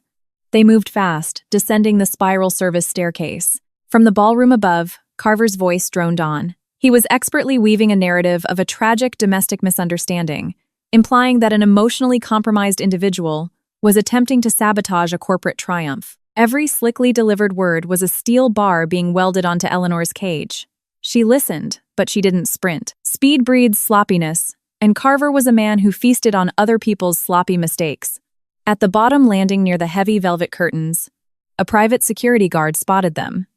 He immediately reached for his shoulder mic, but Lily Costner, who had seemingly materialized from the catering hallway pushing a massive cart of dirty dishes, rammed the heavy steel cart directly into the guard's hip. Plates shattered. The guard swore violently, dropping his radio. Paul moved in a blur. He pinned a second guard against the concrete wall, applying precise pressure to a nerve cluster until the man went entirely limp. No Hollywood brawling, no shouting. Just brutal, surgical efficiency. Eleanor walked past the carnage, shooting Lily a single, profound look of gratitude. The young receptionist was shaking like a leaf, but she stood tall, no longer the terrified girl who had been bullied out of her severance. Irene ducked under the heavy black stage skirting, sliding into the A.V. pit. Sophia Lawson knelt beside her, holding a penlight with trembling hands as Irene violently yanked fiber-optic cables from the hotel's master switchboard and jammed her tablet's adapters into the ports. Above them, Carver's voice echoed. Unfortunately, certain unstable actors are attempting to weaponize a private tragedy to extort this corporation. We have already briefed the relevant federal authorities. Eleanor heard the crowd gasp in collective shock. One more minute and his lie would become gospel. In the corporate world, the truth doesn't matter. The first person to grab a microphone with absolute confidence becomes the truth. I'm hardwired in, Irene hissed from the dark. But the main screen is locked behind an admin firewall at the stage manager's podium. I need someone to manually bypass the physical console. Chloe stepped out of the shadows. I know where the podium is. She bolted up the short wooden stairs to the wings, punched a 4-digit code into a gray lockbox, and flipped a heavy red toggle switch. Her manicured fingers moved with frantic, desperate speed. Above the stage, the massive LED screens violently flickered. Carver froze mid-sentence. The glowing Aurora Grand logo vanished. In its place, the grainy, silent security footage of Conference Room 7B blasted across 50 feet of high-definition LED. There was Victor, Chloe, the corrupt doctor, the thick envelope of cash, and the psychiatric forms sitting on the mahogany table. A split second later, the screen split into quadrants. The wire transfer logs. The list of ghost contractors. The text messages plotting to declare Eleanor insane. The ballroom didn't just go quiet. The silence was so absolute it felt as though the oxygen had been sucked out of the room through an airlock. Carver slowly turned his head to look at the screen. For the first time, his flawless, bureaucratic mask slipped. Victor, who had been hiding in the shadows near the left curtain, froze in sheer terror. Chloe stared up at the screen, watching her own arrogant, past self executing a federal crime, and finally understood the true, devastating cost of her ambition. Eleanor walked out onto the stage. She didn't enter from the grand staircase like a society hostess. She emerged from the dark, cable-strewn service wings, carrying the smell of ozone and the invisible labor of the hotel's working class. The bright red welt on her cheek was stark under the spotlights. The crowd saw her, and the frantic whispering died instantly. Carver recovered fast, stepping forward to intercept her. But Paul Miller was already standing at the edge of the stage, his hand resting on his belt. Irene triggered a feedback loop, cutting Carver's mic. Eleanor picked up the secondary microphone. Her voice rang out, steady as a heartbeat. Ladies and gentlemen, what you are witnessing is not a domestic dispute. It is not a technical glitch. You are looking at the preliminary forensic evidence of an active federal conspiracy, a conspiracy they attempted to bury tonight with physical violence, fraud, and the malicious destruction of data. Every file displayed above me has already been transmitted to independent federal auditors, the SEC, the bank's compliance division, and my personal legal counsel. Carver forced a chilling, dead-eyed smile. Mrs. Vance, you are making a catastrophic error. She turned to face him, the microphone still raised. The error was assuming that a woman who chooses to remain quiet is blind. The error was believing that you could assault a secretary, frame a receptionist, lock a federal auditor in a basement, and declare a wife clinically insane just because she caught you stealing. The ballroom was paralyzed. Eleanor wasn't screaming. She was dismantling their entire corrupt architecture with the terrifying precision of a drone strike. Victor stepped out from the shadows of the curtain, his face slick with sweat. Ellie, stop! She looked at him, and whatever remained of her marriage officially turned to ash. No. Victor, tonight you stop. I spent years looking for a reason to forgive you. Tonight, I am only looking for the full chain of federal indictments. Suddenly, Chloe walked out onto the stage. She didn't walk toward Victor. She walked straight to the podium, leaning into Eleanor's microphone. Her voice was raspy, but it carried to the back of the room. I am Chloe Mercer, executive assistant to Victor Sterling. I officially confirm that I received direct orders to lock down the servers, deliver cash bribes, and prep conference room 7B to illegally declare Eleanor Vance mentally unfit. Half those orders came from Victor Sterling. The other half came from Dennis Carver. I am surrendering my encrypted passwords, my email servers, and my calendar logs to the authorities tonight. A shockwave of noise ripped through the ballroom. Guests shouted. Reporters screamed into their phones. Victor stared at Chloe as if he could incinerate her with his eyes alone. Carver's face remained entirely blank, but his knuckles turned white as he gripped the dead microphone. Eleanor felt no rush of triumph. Chloe's confession didn't erase the slap, the lies, or the abuse of the hotel staff, but it transformed an abstract corporate scheme into a concrete, undeniable narrative with names attached. And names are far heavier than suspicions. Paul muttered into his headset. Lock the lobby doors. Do not let Carver exit the perimeter without a visual ID from Chicago PD. But Carver was already retreating toward the VIP stairwell, maintaining a terrifyingly calm dignity. He wasn't the kind of man who threw punches on a stage.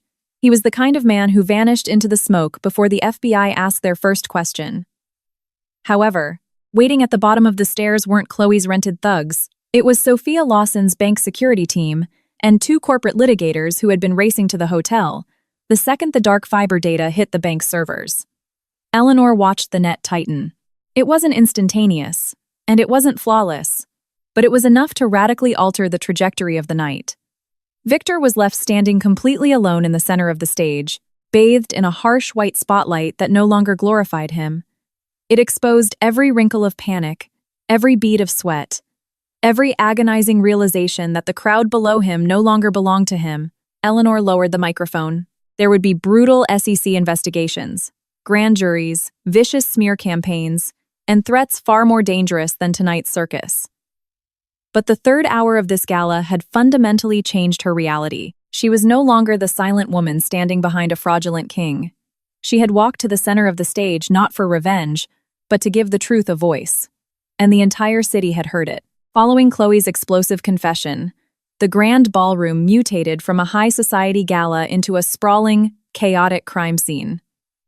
The orchestra had completely abandoned their instruments. Waitstaff froze like statues, holding silver trays of untouched champagne. Journalists shoved their way toward the stage, cameras flashing like strobe lights, mercilessly illuminating Victor Sterling's total collapse. Eleanor stood by the podium, feeling the very fabric of the room reweave itself around her. Just an hour ago, these elite guests had judged her plain dress, her silence, her age, and her quiet proximity to a powerful man. Now, those exact same billionaires and politicians were staring at her, desperately searching for cover, direction, and survival. She took no pleasure in the power shift. Power extracted through betrayal always tastes like ash. Victor took a desperate step toward Chloe, his hands raised, but Paul Miller smoothly shifted his weight, completely blocking the path. That was all it took. Victor froze. His face went terrifyingly blank. A cornered predator doesn't scream. It calculates which limb it can gnaw off to escape the trap. Near the side exit, Carver was already negotiating with the bank's security team.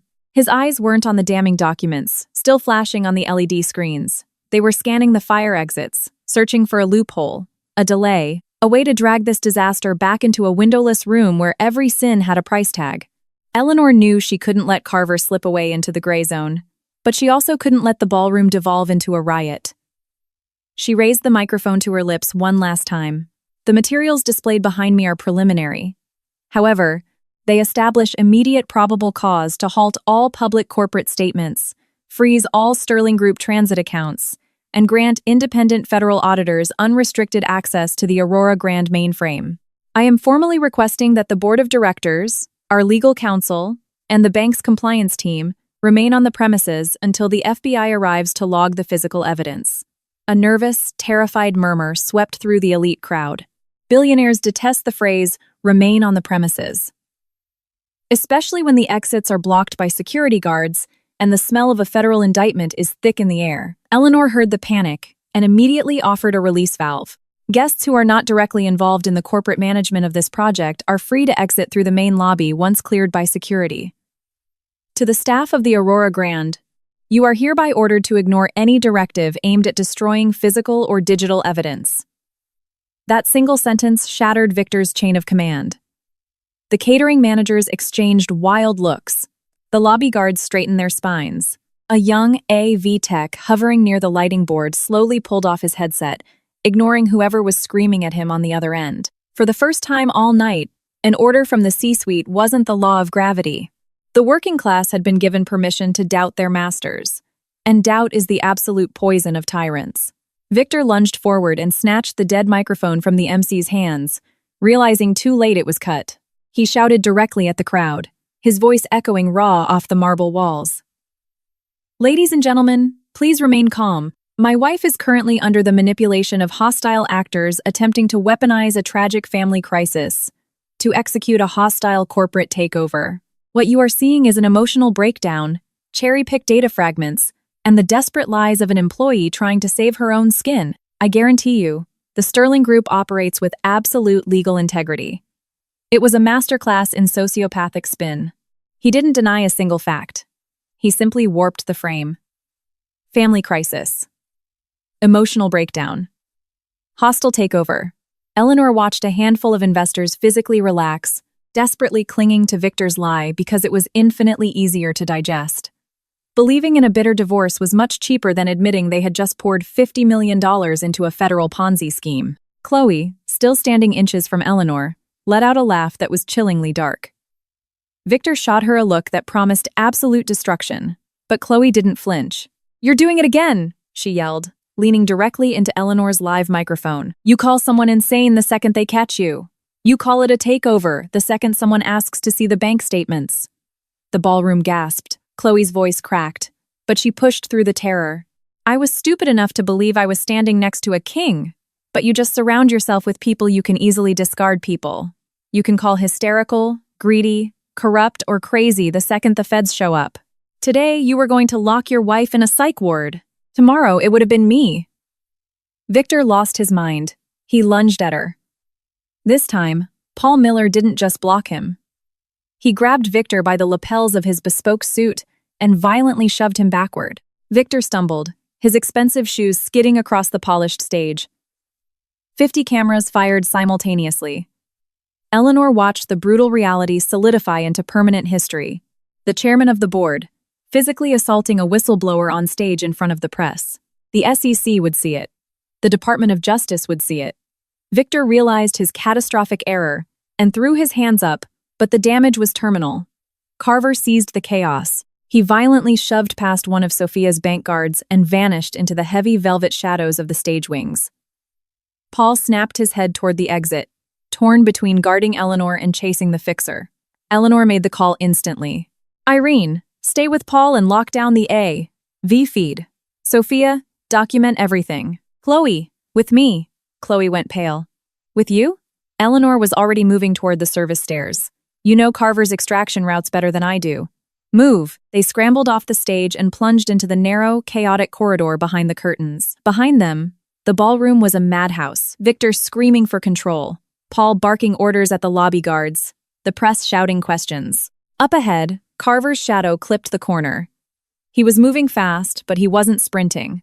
Even when running from a federal indictment, men like Carver refused to look panicked.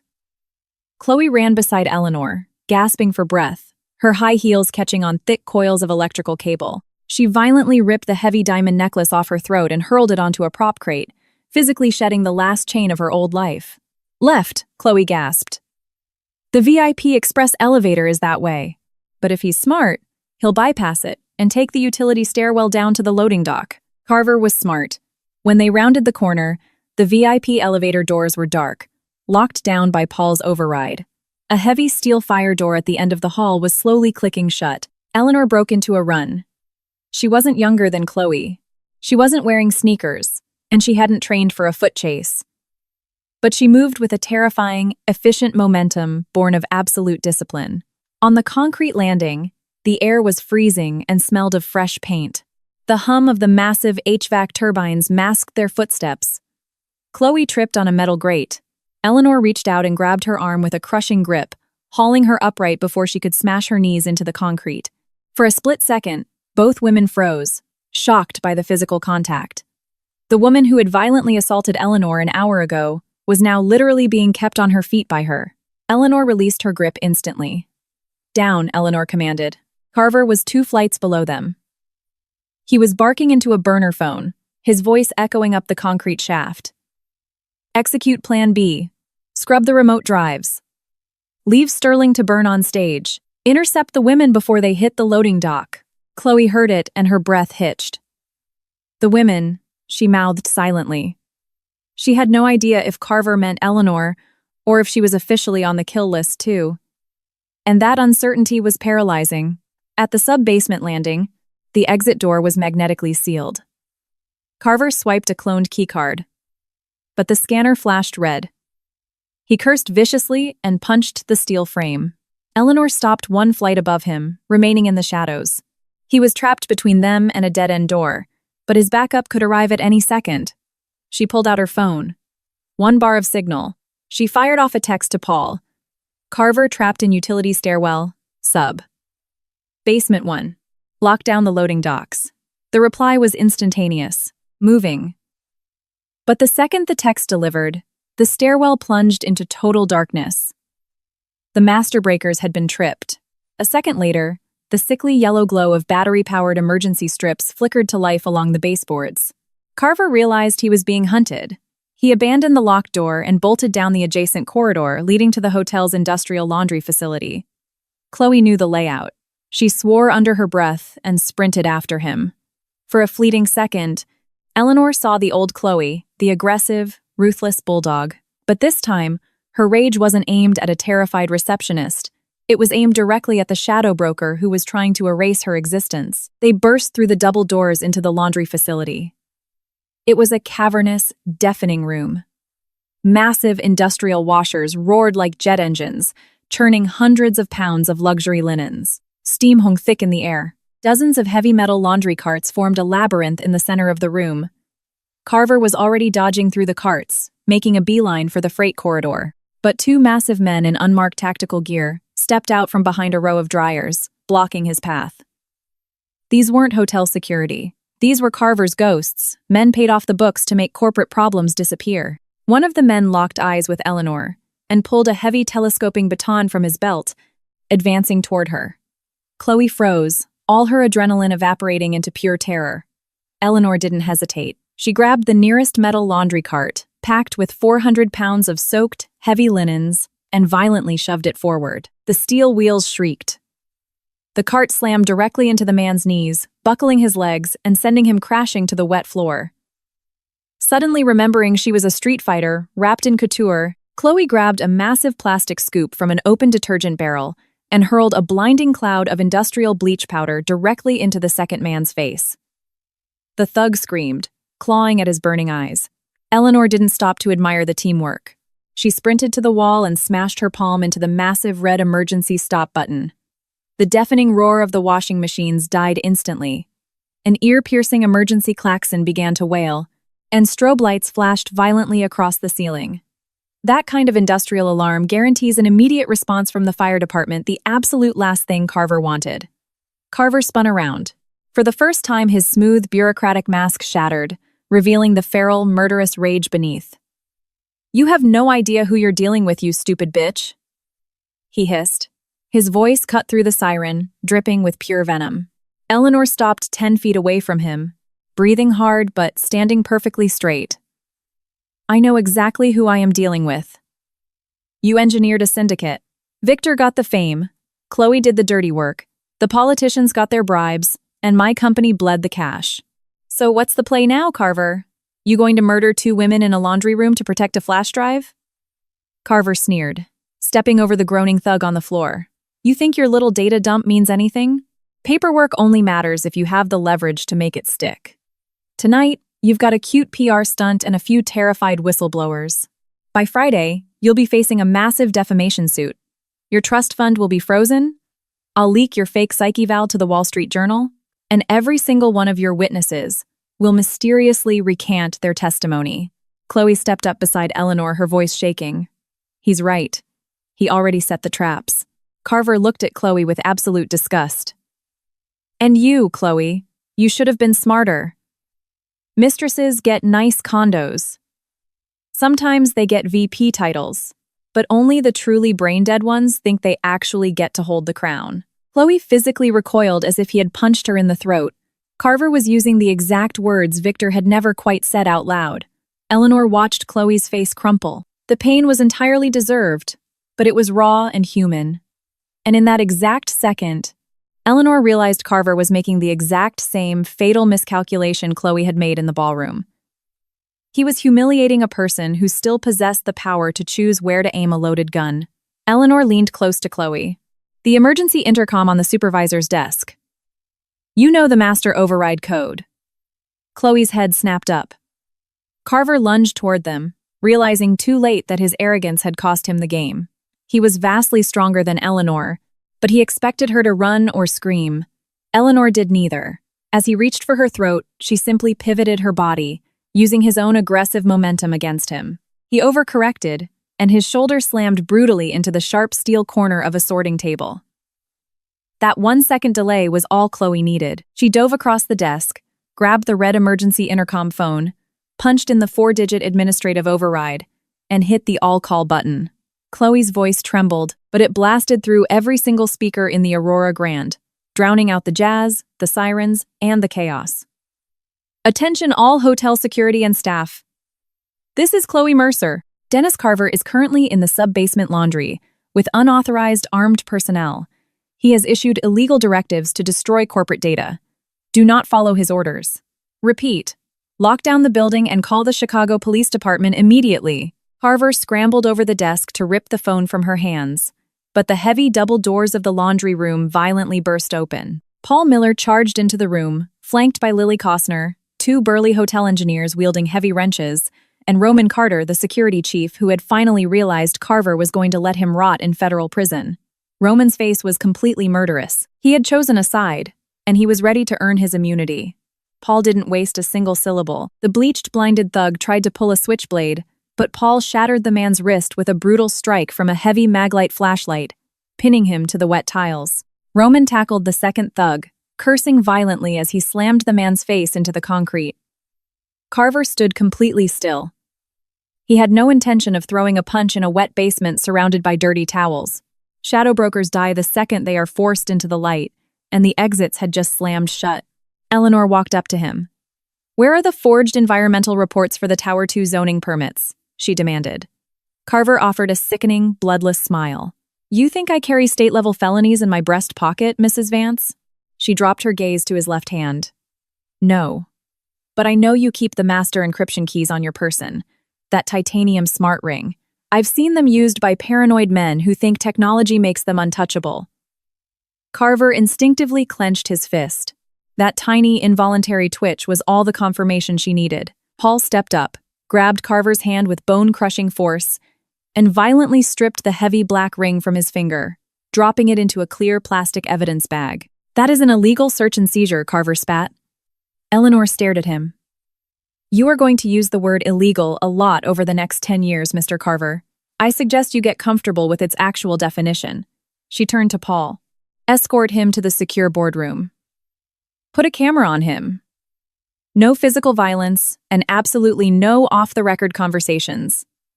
Paul nodded tightly. Chloe was clinging to the edge of the supervisor's desk, her entire body shaking. Eleanor walked over to her, keeping a careful distance. You made the right call, Chloe. That doesn't erase what you did to this company. Or to me. Chloe looked up, her mascara ruined, her designer dress soaked in dirty water. I know. Her eyes were stripped of all their venom. There was only exhaustion and the terrifying realization that her future no longer offered an easy, glamorous exit. Eleanor didn't forgive her. Forgiveness offered in the heat of battle is usually just another form of lying. She simply said, then keep telling the truth.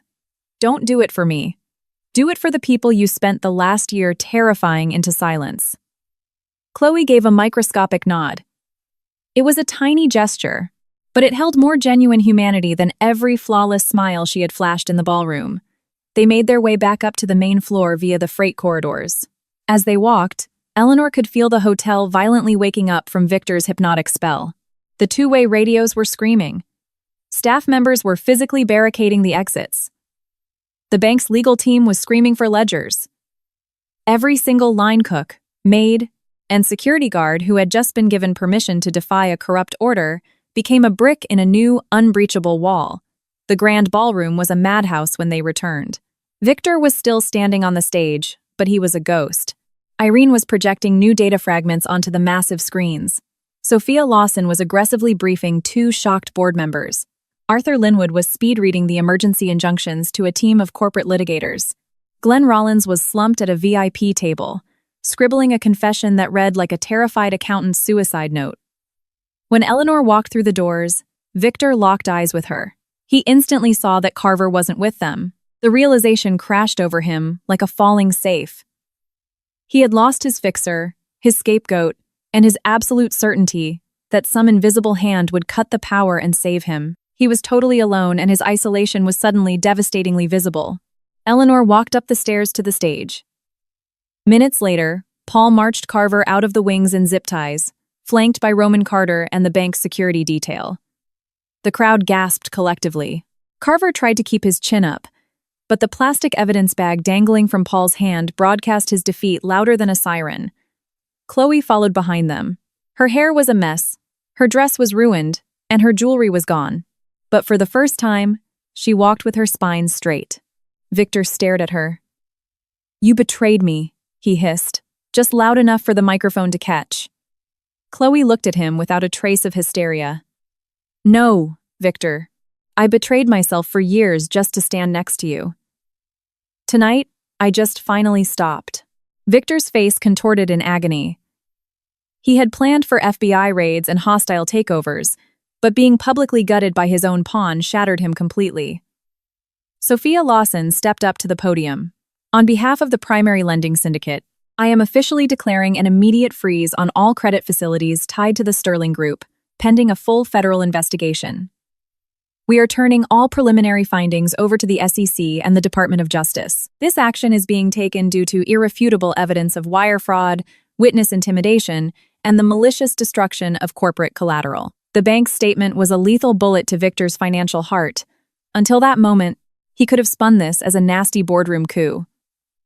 But a tear, one bank officially declaring fraud on a live microphone, was a death sentence.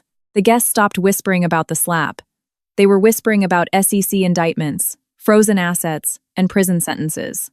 Victor's golden facade was officially pulverized. Eleanor took the microphone for the final time. "By the authority vested in me as the controlling shareholder of the Vance Capital Trust, I am initiating the immediate, indefinite suspension of Victor Sterling from all executive duties. All financial transactions exceeding the emergency operational threshold are locked. Corporate security is now under the direct command of Paul Miller. An independent federal audit begins tonight." Victor let out a hysterical, broken laugh. "You can't do this." Eleanor turned to Arthur Linwood. "Counsel, confirm my legal authority for the record." Arthur held up the corporate charter, a document he would have gladly burned to protect Victor just 2 hours ago. The controlling shares held by the Vance Capital Trust grant Mrs. Vance the unilateral authority to execute emergency executive suspensions in the event of catastrophic criminal liability. The room absorbed the blow. This was the exact moment the entire night had been building toward. Not the slap, not the affair, not the dramatic chase in the basement. It was this dry, sterile, irrefutable legal clause that officially restored Eleanor to her throne. Victor stared at Arthur as if the lawyer had just ripped a crown off his head. But the crown had never truly belonged to Victor. Chloe closed her eyes. Only now did she fully comprehend exactly who she had slapped.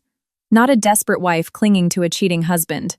Not an irrelevant relic of the past. She had slapped the one human being on Earth who held the kill switch to the entire empire. A woman who had stayed quiet for years not because she was weak, but because she refused to weaponize her power until it was absolutely necessary. Victor made one final, desperate play. "Ellie," he pleaded, ignoring the microphones, stripping his voice down to raw emotion. "Think about what you're doing. There is no coming back from this. We will both lose everything." She looked at him for a long time. For a fraction of a second, the screaming ballroom faded away. She saw the young, hungry man who had once wanted to build a legacy, not a cartel. That man had died a long time ago. "There was no coming back the second you forged a psychiatric hold to steal my freedom," she replied softly. "Today, I simply stopped walking down the path you paved for me."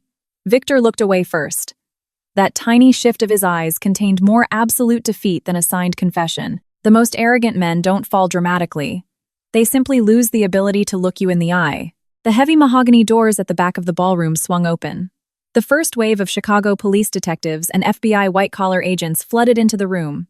Their arrival wasn't cinematic. There was no dramatic music. Just grim-faced men and women in cheap suits carrying clipboards, flashing badges, and securing the exits. But this bureaucratic, sterile reality terrified Victor far more than Eleanor's anger. The kingdom of lies was being annexed by the kingdom of law. Carver was the first to be escorted out. As he passed Eleanor, he leaned in and whispered, "You really think this is over?" She didn't blink. "No, I think it's finally the beginning of exactly what you've been terrified of." His eyes narrowed to slits, but he kept his mouth shut. Paul shoved him forward. Next, the agents pulled Glenn, Arthur, Chloe, and Roman into separate side rooms for preliminary interrogations. Victor was left alone on the stage. The feds hadn't put him in cuffs yet, and somehow, that was infinitely more humiliating. He was forced to stand there, waiting like an obedient dog, until the agents decided they were ready to deal with him. Eleanor knew he still had his high-priced defense attorneys, his offshore accounts, and his political favors. But tonight had surgically removed his greatest weapon, the public illusion of his invincibility. The elite guests began fleeing the ballroom in droves. Some sprinted for the valet to dodge the press cameras. Others lingered by the velvet ropes, desperate to gorge themselves on the final act of Victor's ruin. Journalists frantically typed copy into their phones, shouting updates to their editors. The hotel staff, who just an hour ago had been terrified to look Chloe in the eye, were calmly, professionally herding the billionaires toward the exits. The Aurora Grand was finally functioning not as a monument to one man's ego, but as a living, breathing building. Eleanor walked down the stage stairs and found Lily Costner standing by a marble column, clutching her iPad to her chest. "You did incredibly well tonight," Eleanor said quietly. Lily shook her head, her voice trembling. "I was so scared." Eleanor placed a gentle hand on her shoulder. "Courage doesn't mean you aren't terrified. It just means you finally decide that your fear doesn't get to make your decisions for you anymore."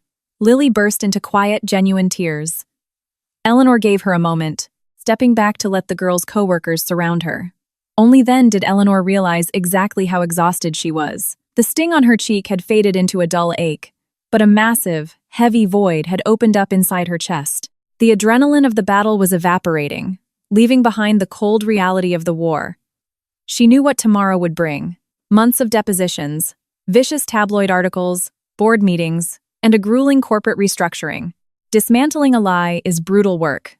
Building a functional reality in its crater is even harder. Paul walked up beside her. "Carver is in federal custody. The ring is locked in an FBI evidence bag.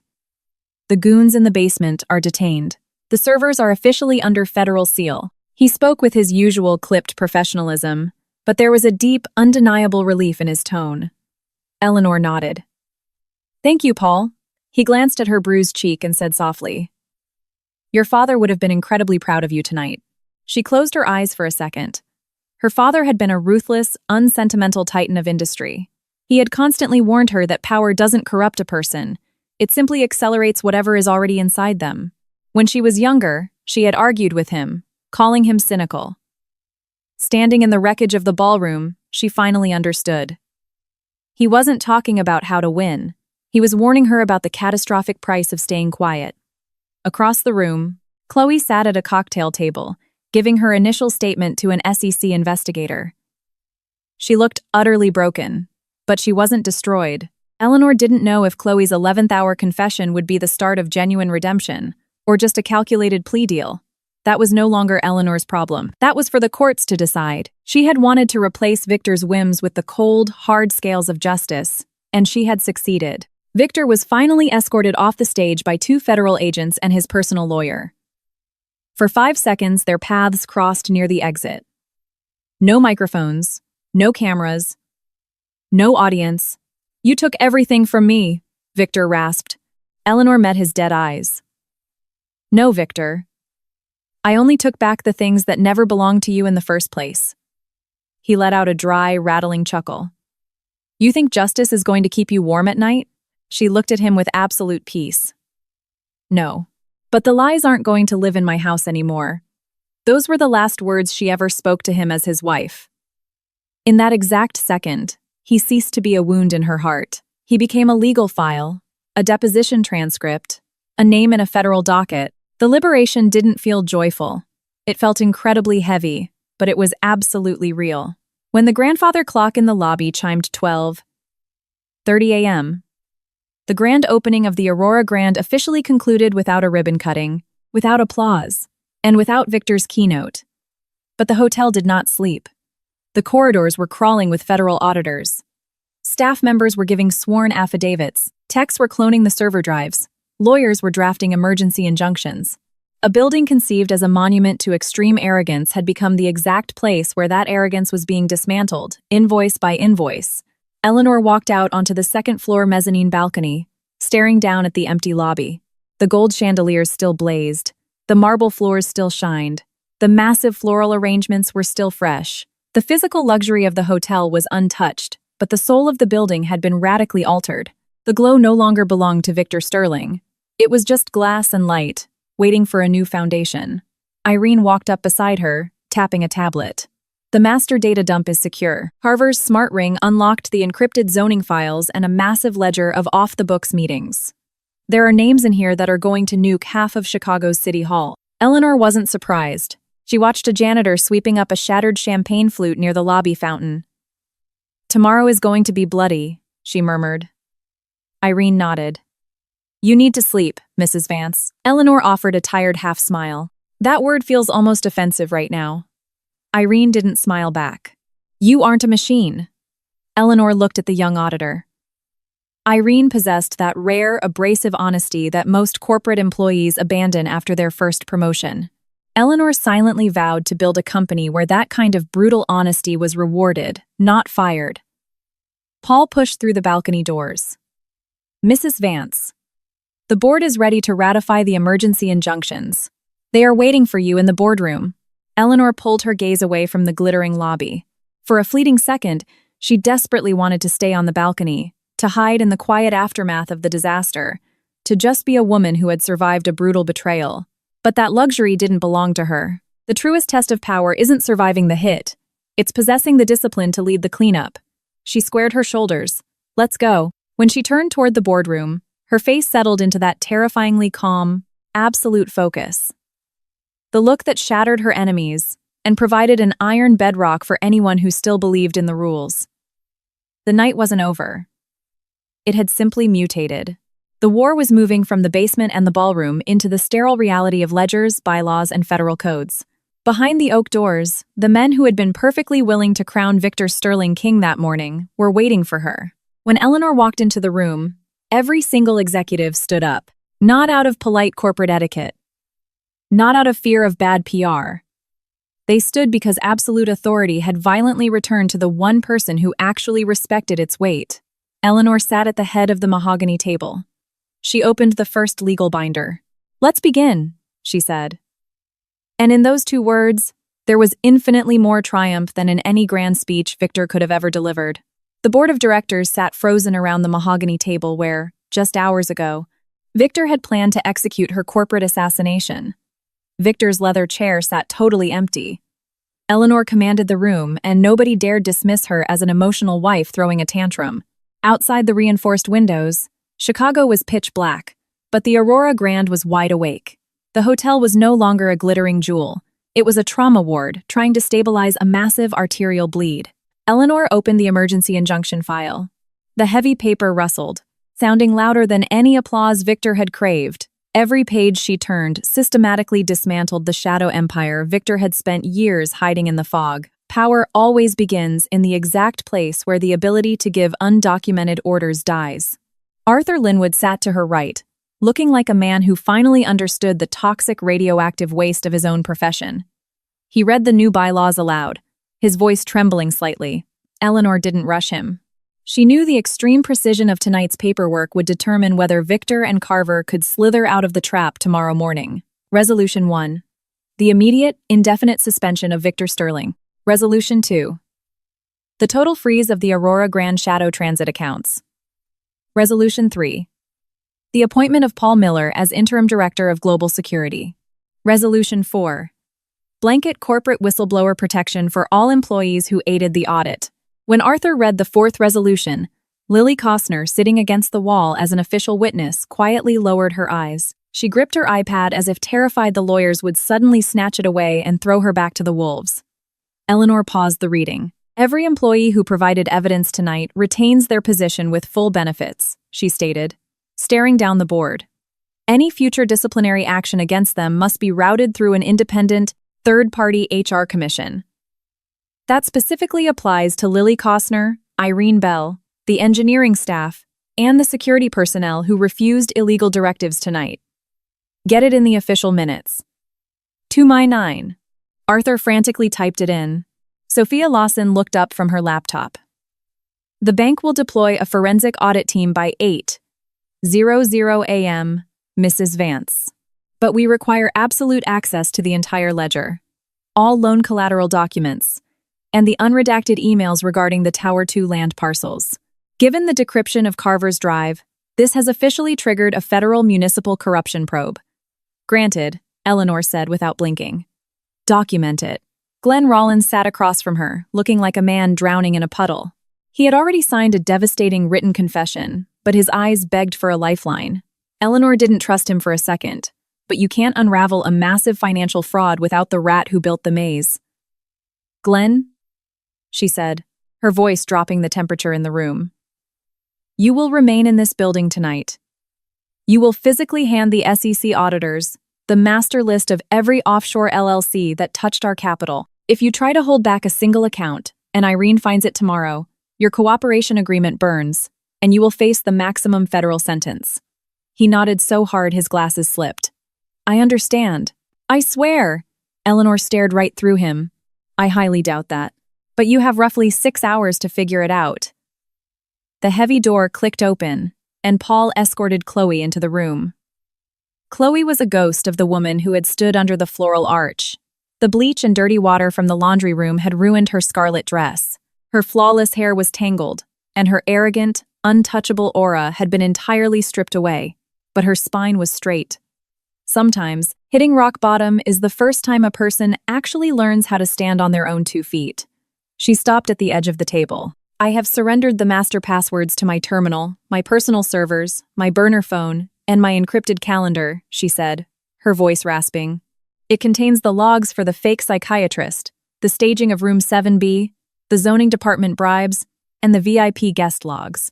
I am prepared to testify under oath that Victor Sterling explicitly orchestrated the fraudulent medical hold against Eleanor Vance. The boardroom was dead silent. Victor wasn't in the room, but his toxic legacy dripped from every word she spoke. Eleanor didn't look at Chloe with triumph.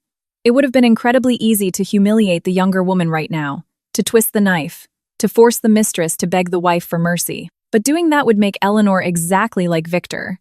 You fully understand that this testimony does not grant you blanket federal immunity? Eleanor asked evenly. Chloe nodded. I know. Her voice cracked. But she forced the words out.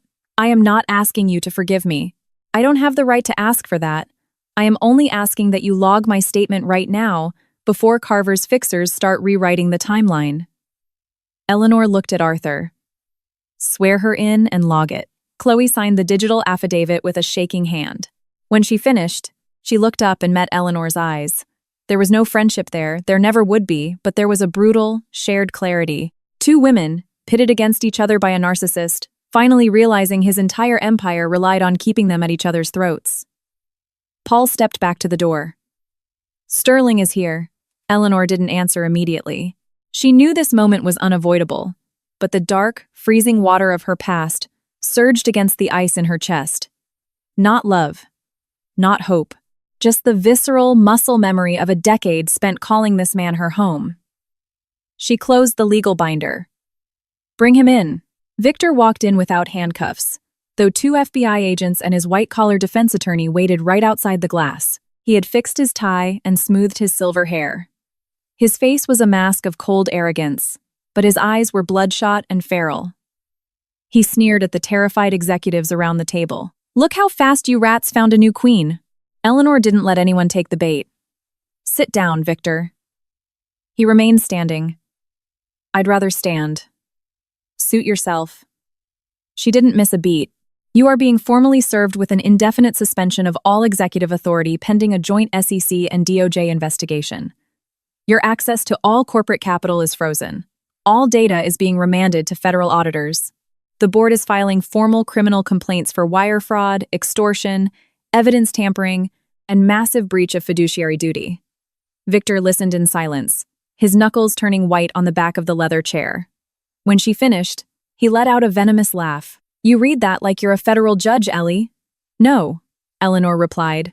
That is exactly why you are still standing in this room instead of a holding cell. I am not a judge. I am just returning this company to a reality where actual evidence matters more than your charisma. Evidence. He spat the word out. You always worshipped that word. Spreadsheets, flowcharts, audits. Have you ever actually looked at the real world, Eleanor? Do you have any idea how much blood it takes to build an empire? Every politician wants a bribe. Every bank wants a pound of flesh. Every contractor is lying to you, and every competitor is waiting to slit your throat in the dark. I did exactly what every apex predator in this city does to survive. Eleanor stared at him, utterly unfazed. You did what weak men do when they are desperate to look strong. Strong men don't forge psychiatric evaluations to steal their wife's voting shares. Strong men don't manipulate and destroy a secretary they corrupted with power. Strong men don't embezzle from the company they swore to protect. He flinched as if she had struck him. But she didn't stop. You didn't build an empire, Victor. You built a giant, glass excuse for your own insatiable greed. Victor slammed his hands on the table, leaning directly into her space. And you think your family's money is so damn pure? Your father bought off senators just like I did. He just wore better suits and smiled less. Eleanor didn't blink. My father made brutal mistakes, and I spent my entire life watching him pay the psychological price for them. That is exactly why I stepped away from the boardroom, because I refused to accept that treating people like garbage is just a mandatory tax on success. You swore to me you were different. For a microscopic second, Victor's mask shattered. I swore to you, he whispered, his voice hollow. Because I desperately needed you to believe in me. The admission hung in the freezing air, stripped of all its PR spin. Chloe looked at the floor. Arthur stopped typing. Even Paul Miller clenched his jaw. Eleanor felt the final, heavy iron door inside her heart slam shut and lock forever. Thank you, she said quietly. Victor narrowed his eyes. For what? For telling the truth. It's decades late, and it's ugly, but it's finally the truth. She signed the bottom of the master injunction with a heavy fountain pen. As of this exact second, you have zero legal authority to issue directives to any employee of the Sterling Group. You are barred from all financial terminals. You are barred from contacting witnesses without legal counsel present. Victor stared at her signature, like the black ink was acid burning through his skin. You are going to regret this, he repeated, though the threat sounded incredibly hollow now. Eleanor capped the pen. I have been regretting things for 10 years, Victor. Now, it's your turn. Paul opened the glass door, a silent command for Victor to leave. Victor didn't move immediately. He looked at the executives around the table, then down at Eleanor. You think they're going to respect you? He mocked. They're just going to fear you. Then they'll hate you. And then they'll sit in the dark, waiting for you to make one mistake so they can tear you apart. Maybe, Eleanor replied, her voice ringing with absolute certainty. But I am not asking for love from the people I audit. I am demanding competence, honesty, and accountability. That is enough to run a corporation. To run a home, you need love. But there is no home between us anymore. The finality of her words broke him faster than the SEC indictment. He turned and walked out the door, surrounded by federal agents. As he vanished down the hallway, the last toxic ghost of Eleanor's marriage evaporated. She didn't feel a sudden rush of euphoria. She just felt an immense, echoing quiet. The space where her hope had lived was entirely empty. But empty isn't always a bad thing. Sometimes, empty just means there is finally room to breathe. By dawn, The Aurora Grande was no longer the hottest society story in Chicago. It was the epicenter of the largest federal corporate raid of the decade. Dozens of news vans idled on the curb, their cameras tracking every executive hauled out of the lobby. Fleets of black SUVs carrying DOJ auditors swarmed the loading docks. Eleanor refused to give a press conference. Truth spoken too early into a microphone quickly degrades into cheap noise. She spent the entire night awake, moving from terminal to terminal, authorizing subpoenas, signing affidavits, and ruthlessly separating the genuine whistleblowers from the executives just trying to save their own skins. Irene Bell worked right beside her, fueled by 6 cups of espresso. Her eyes red but her focus absolute. Paul Miller locked down the perimeter, ensuring not a single hard drive or shredded memo left the premises. Sophia Lawson spent hours on the phone with the Federal Reserve. Lily Kostner sat in the HR suite, helping terrified maids and cooks draft their grievance reports. Chloe Mercer spent 6 hours locked in an interrogation room with the FBI. She didn't ask for a lawyer right away. She didn't try to minimize her guilt, and that was the only reason the feds actually listened to her. She meticulously laid out Victor's bribes, his psychological warfare, Carver's political extortion network, and the sheer, addictive high she had gotten from wielding Victor's proxy power. Every hour she spoke, she looked older, but the manic terror in her eyes faded into grim acceptance. When the FBI finally let her take a break, she found Eleanor standing near the lobby elevators. "I slapped you," Chloe said, her voice raspy, "because I desperately needed everyone in that room to know I had power." Eleanor looked at her, and all they saw was how entirely dependent you were on Victor's permission. Chloe nodded slowly, absorbing the brutal truth. "I'm going to be paying for that for a very long time." "Then make sure paying for it isn't the last honest thing you do with your life," Eleanor replied. It wasn't absolution, and Chloe knew it. But there was a sliver of grace in the words. And sometimes, grace is much heavier than forgiveness, because grace demands actual work. Chloe turned and walked toward the federal transports without looking back. Lily Kostner watched her go without a shred of pity, but the sheer, blinding terror was gone from the receptionist's eyes. For the staff of the Aurora Grande, that was the first real proof that the nightmare was over. The monsters were finally bleeding. A week later, the preliminary DOJ audit confirmed everything. The Shadow Fund had bled millions into shell LLCs tied directly to Dennis Carver's political syndicate. The environmental reports for the Tower 2 zoning permits were aggressive, dangerous forgeries. The psychiatric hold against Eleanor was a heavily premeditated conspiracy. Victor fought like a cornered animal. His high-priced defense attorneys flooded the news cycles, branding the scandal a vicious corporate coup orchestrated by a vindictive, unstable wife and a ruthless banking syndicate. But the PR spin shattered against the mountain of physical evidence: the wire logs, the server-wipe timestamps, the sworn testimony from Chloe, Glenn, Lily, and a dozen junior accountants. The most lethal weapon in the federal arsenal was the encrypted flash drive ripped from Dennis Carver's smart ring. It contained the Rosetta Stone of Chicago corruption, a sprawling ledger treating city officials, judges, and union bosses as expendable corporate assets. Carver was denied bail on the 10th day. He had tried to vanish into his shadow network, but the city he had secretly ruled for a decade was suddenly flooded with federal floodlights. The politicians who used to owe him favors suddenly stopped answering his calls. That is the fatal flaw of shadow power. It looks invincible right up until the exact second it becomes a liability to the people it protects. Victor was formally indicted and stripped of all remaining equity by the board. His name was surgically sandblasted off the Sterling Group's letterhead. He was completely exiled from the accounts, the properties, and the future. When he made his final perp walk out of the federal courthouse, a freezing Chicago rain was falling, and the journalist didn't even bother asking him for a quote. Eleanor didn't watch the live feed. She was sitting in her father's old wood-paneled study in the Vance family estate, a room she had kept locked since his funeral. It smelled of aged leather, pipe tobacco, and heavy, bound books.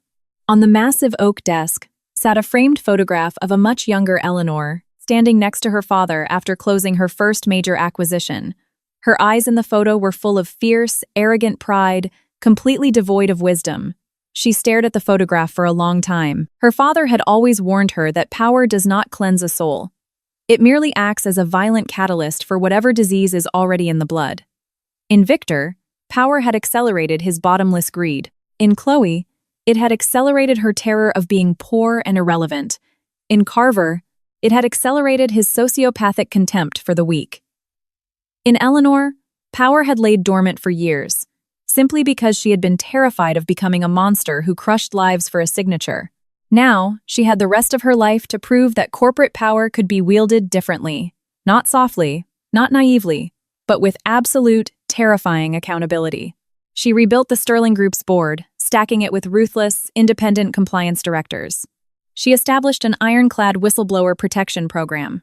She ordered forensic audits on every single construction site in their portfolio, and she personally authorized massive back pay settlements to every single employee Chloe Mercer had illegally terminated.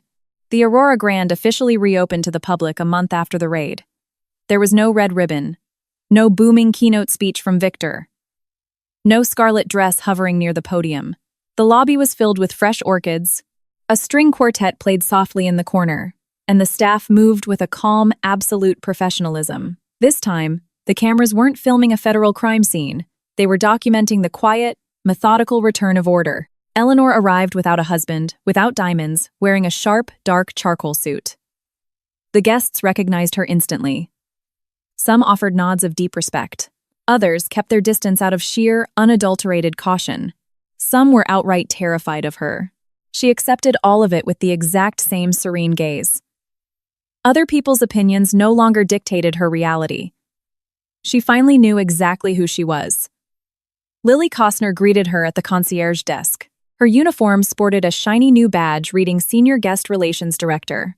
The girl was nervous, but her smile was entirely genuine. "Welcome back to the Aurora Grand, Mrs. Vance." Eleanor looked at her and, for the first time in years, smiled a smile completely devoid of bitterness. "Thank you." "Lily, how is the shift?" Lily answered honestly. "It's incredibly boring. And it feels amazing." They both laughed quietly. Across the lobby, Irene Bell was aggressively lecturing a senior IT contractor about firewall protocols. Paul Miller was running a tactical briefing with his newly vetted security team. Sophia Lawson was casually sipping coffee with the new CFO. None of them were flawless heroes. They were exhausted, they made mistakes, and they had all been terrified. But surviving that night in the basement had fundamentally changed their DNA. Every single one of them now knew the exact, agonizing cost of staying silent and the limitless, terrifying power of finally saying no. Later that evening, Eleanor took the private elevator to the hotel's roof.